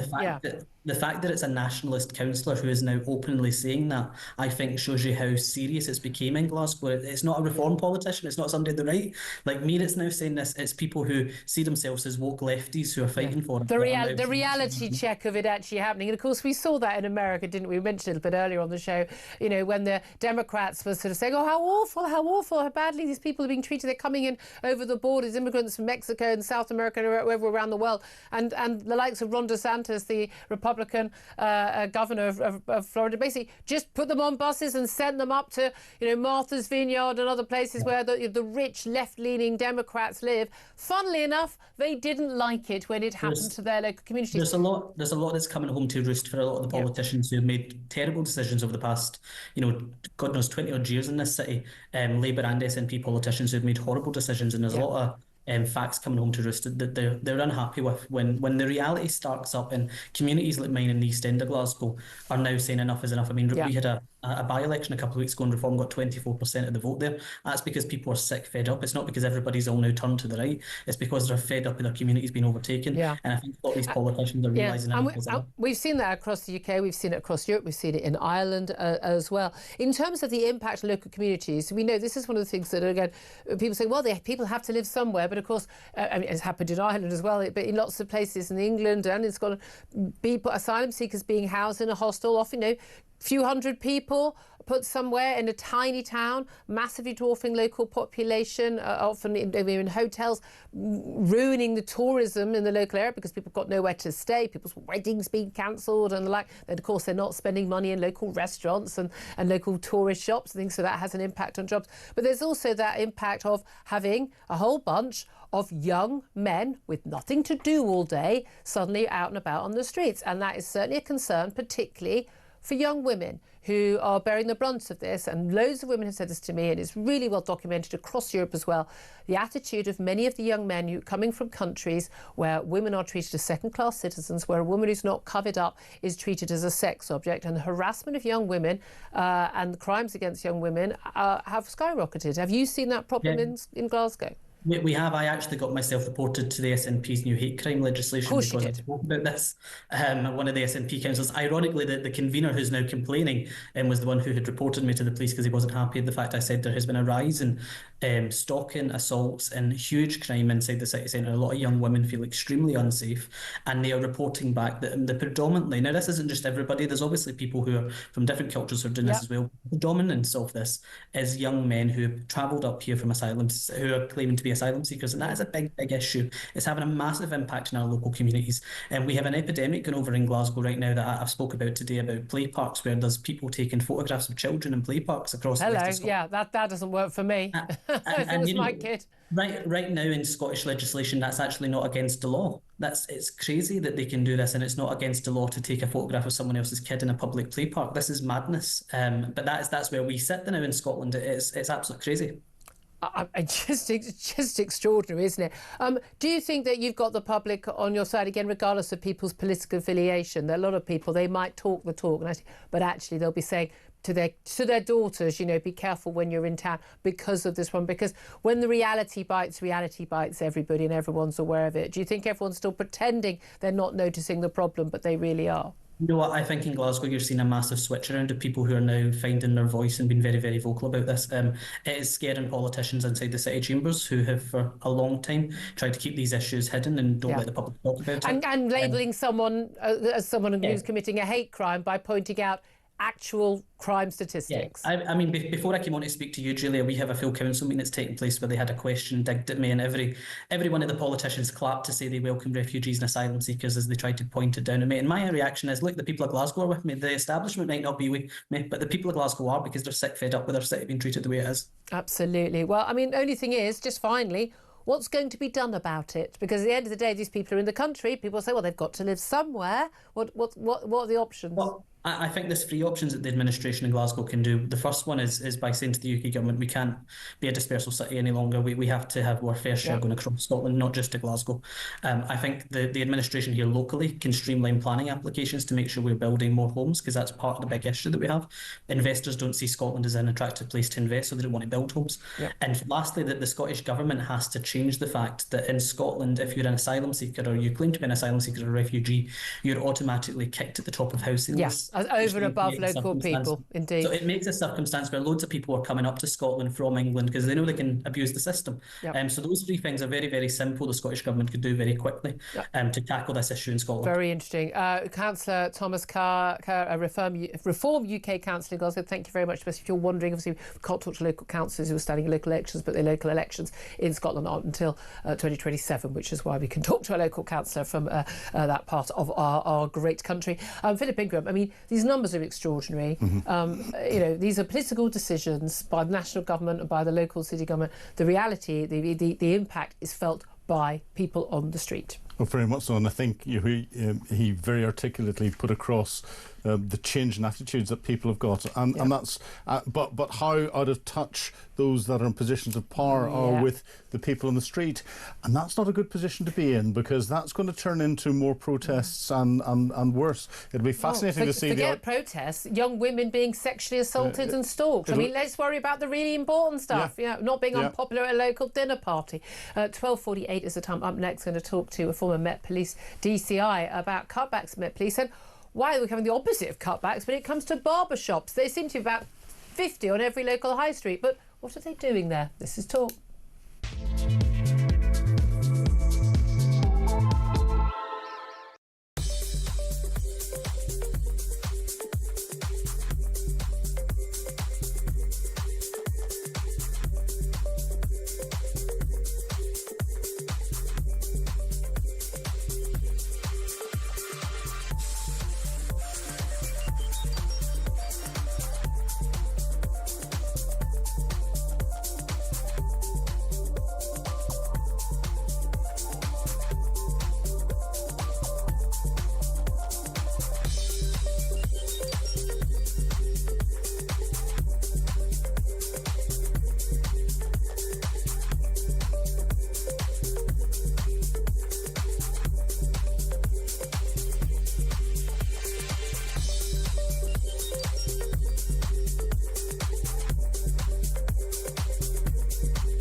since 1999, 101 of our fellow citizens have been murdered by terrorists, of whom 94 out of 101 were Islamist terrorists. That is the kind of risk we can't ignore, and where people like this come through the system, they should be properly risk assessed. And the fact the guy says he has a mental health condition, or maybe even has got a mental health condition, that should not prevent risk assessments being done. And this is a problem, isn't it, for an awful lot of cases.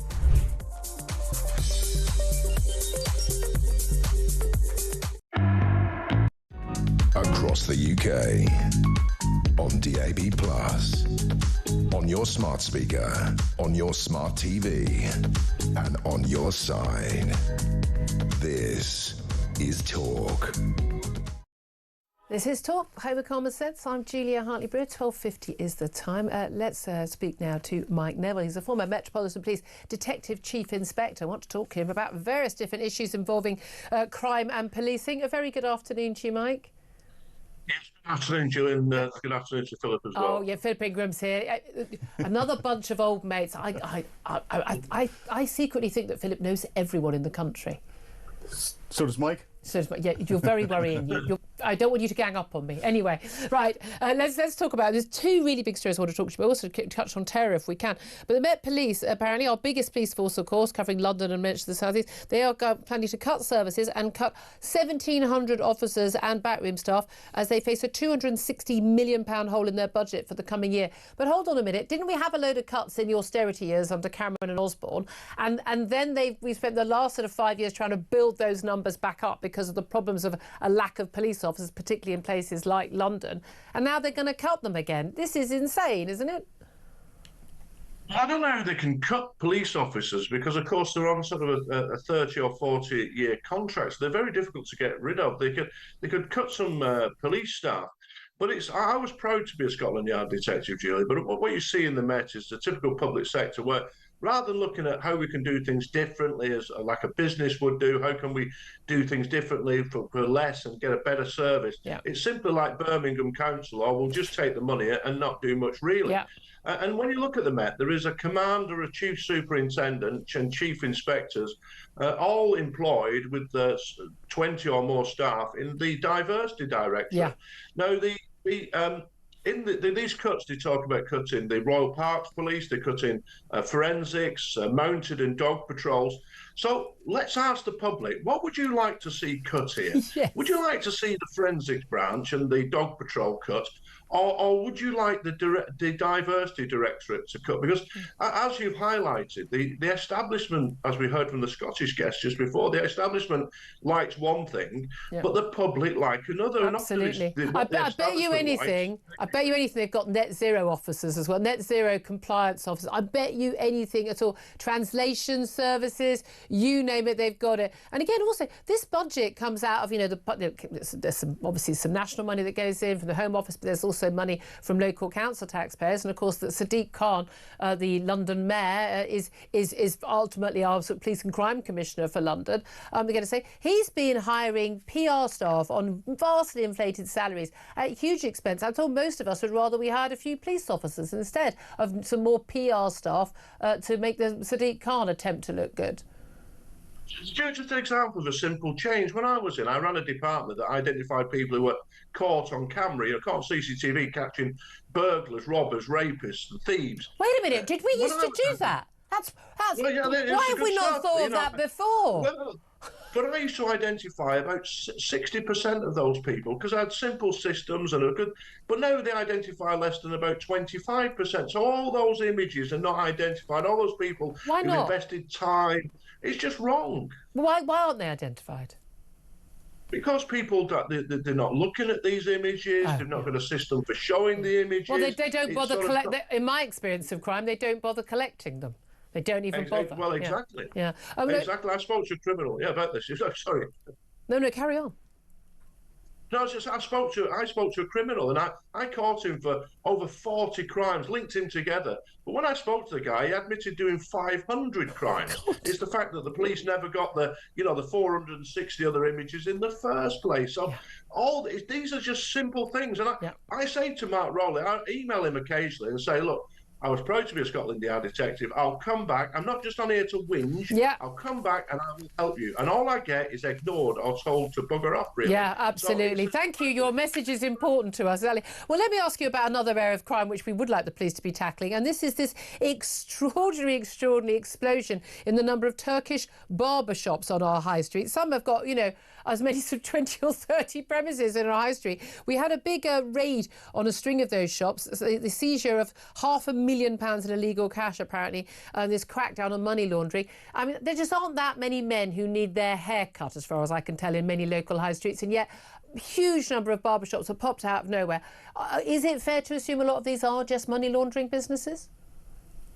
Absolutely. I mean, you only have to look at these stats that, you know, between in a decade, there's gone from 6,000 to 9,000 barber shops in London alone. That's a 50% increase. There's 6 times as many barbers opened as coffee shops. It's just incredible. And you know as well as I do that, you know, the National Crime Agency are now saying, oh, they might be involved in money laundering. But most people can see that, you know, people are going, you know, 1 or 2 people go in there a day and spend a tenner. Yeah. Yet the owners have got 3 flash Mercedes around the back. Money doesn't add up. I mean, yeah, exactly. But maybe we should get Donald Trump to put tariffs on them. I don't know. Maybe that would work. I don't know. But that's the thing. What annoys me is like, oh, now you're having a crackdown on them. We've been watching them for the last few years. It's clearly helping to fund and deal with the profits of crime. Well, Why does it take them so long?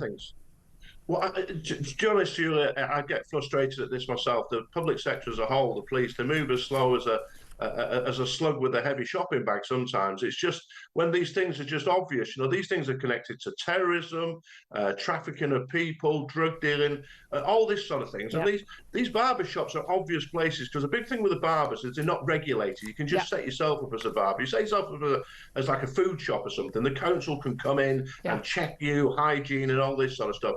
With barber shops like nail bars and vape shops, American candy shops, you can just set yourself up. And as long as you pay your rent and your council tax, they're not going to notice. Exactly. Can I just ask you? Mike, really, really briefly, just in 30 seconds. We've got an ex-Abu Hamza accomplice, someone who has been seen to be closely associated with the 7/7 bombers in 2005, which left 52 people dead in London and more than 800 injured. This is Haroon Aswad. He was jailed in the US. He's come back here to the UK, but he's been in a psychiatric hospital. Basically, we've not been able to properly assess him. He has said he's a terrorist. He's told people that he wants to kill Jews, Christians and Muslim enemies. It's not been properly assessed, so he's going to end up being put back on the streets of this country. Just briefly, what do you make of that? I mean, one highly professional area of policing is counter-terrorism and our security services, but they're overwhelmed, and they've been even more overwhelmed because of stupid decisions where liberal left lawyers have had their dirty fingernails into it, and this just makes us all unsafe. And the state's duty, the first duty of the state, is to protect its citizens, and it's utterly failing by having this man on the streets. Mike Neville, I wish the Met Chief would listen to you more on everything. Former Metropolitan Police Detective Chief Inspector, thank you for that. His mate Philip Ingram in the studio with us.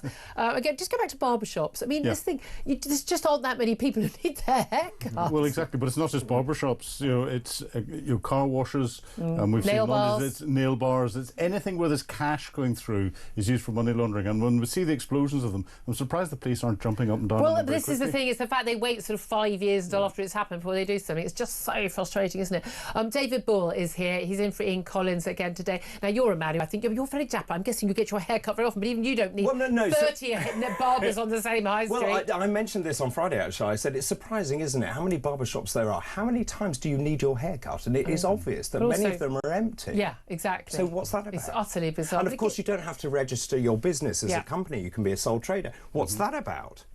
Yeah, absolutely. I mean, again, but it's the police are so far behind it, and now they're going to be cutting numbers. Anyway, I'm assuming you're going to be talking a lot about Trump tariffs. Where are you on this? I mean, are you disappointed?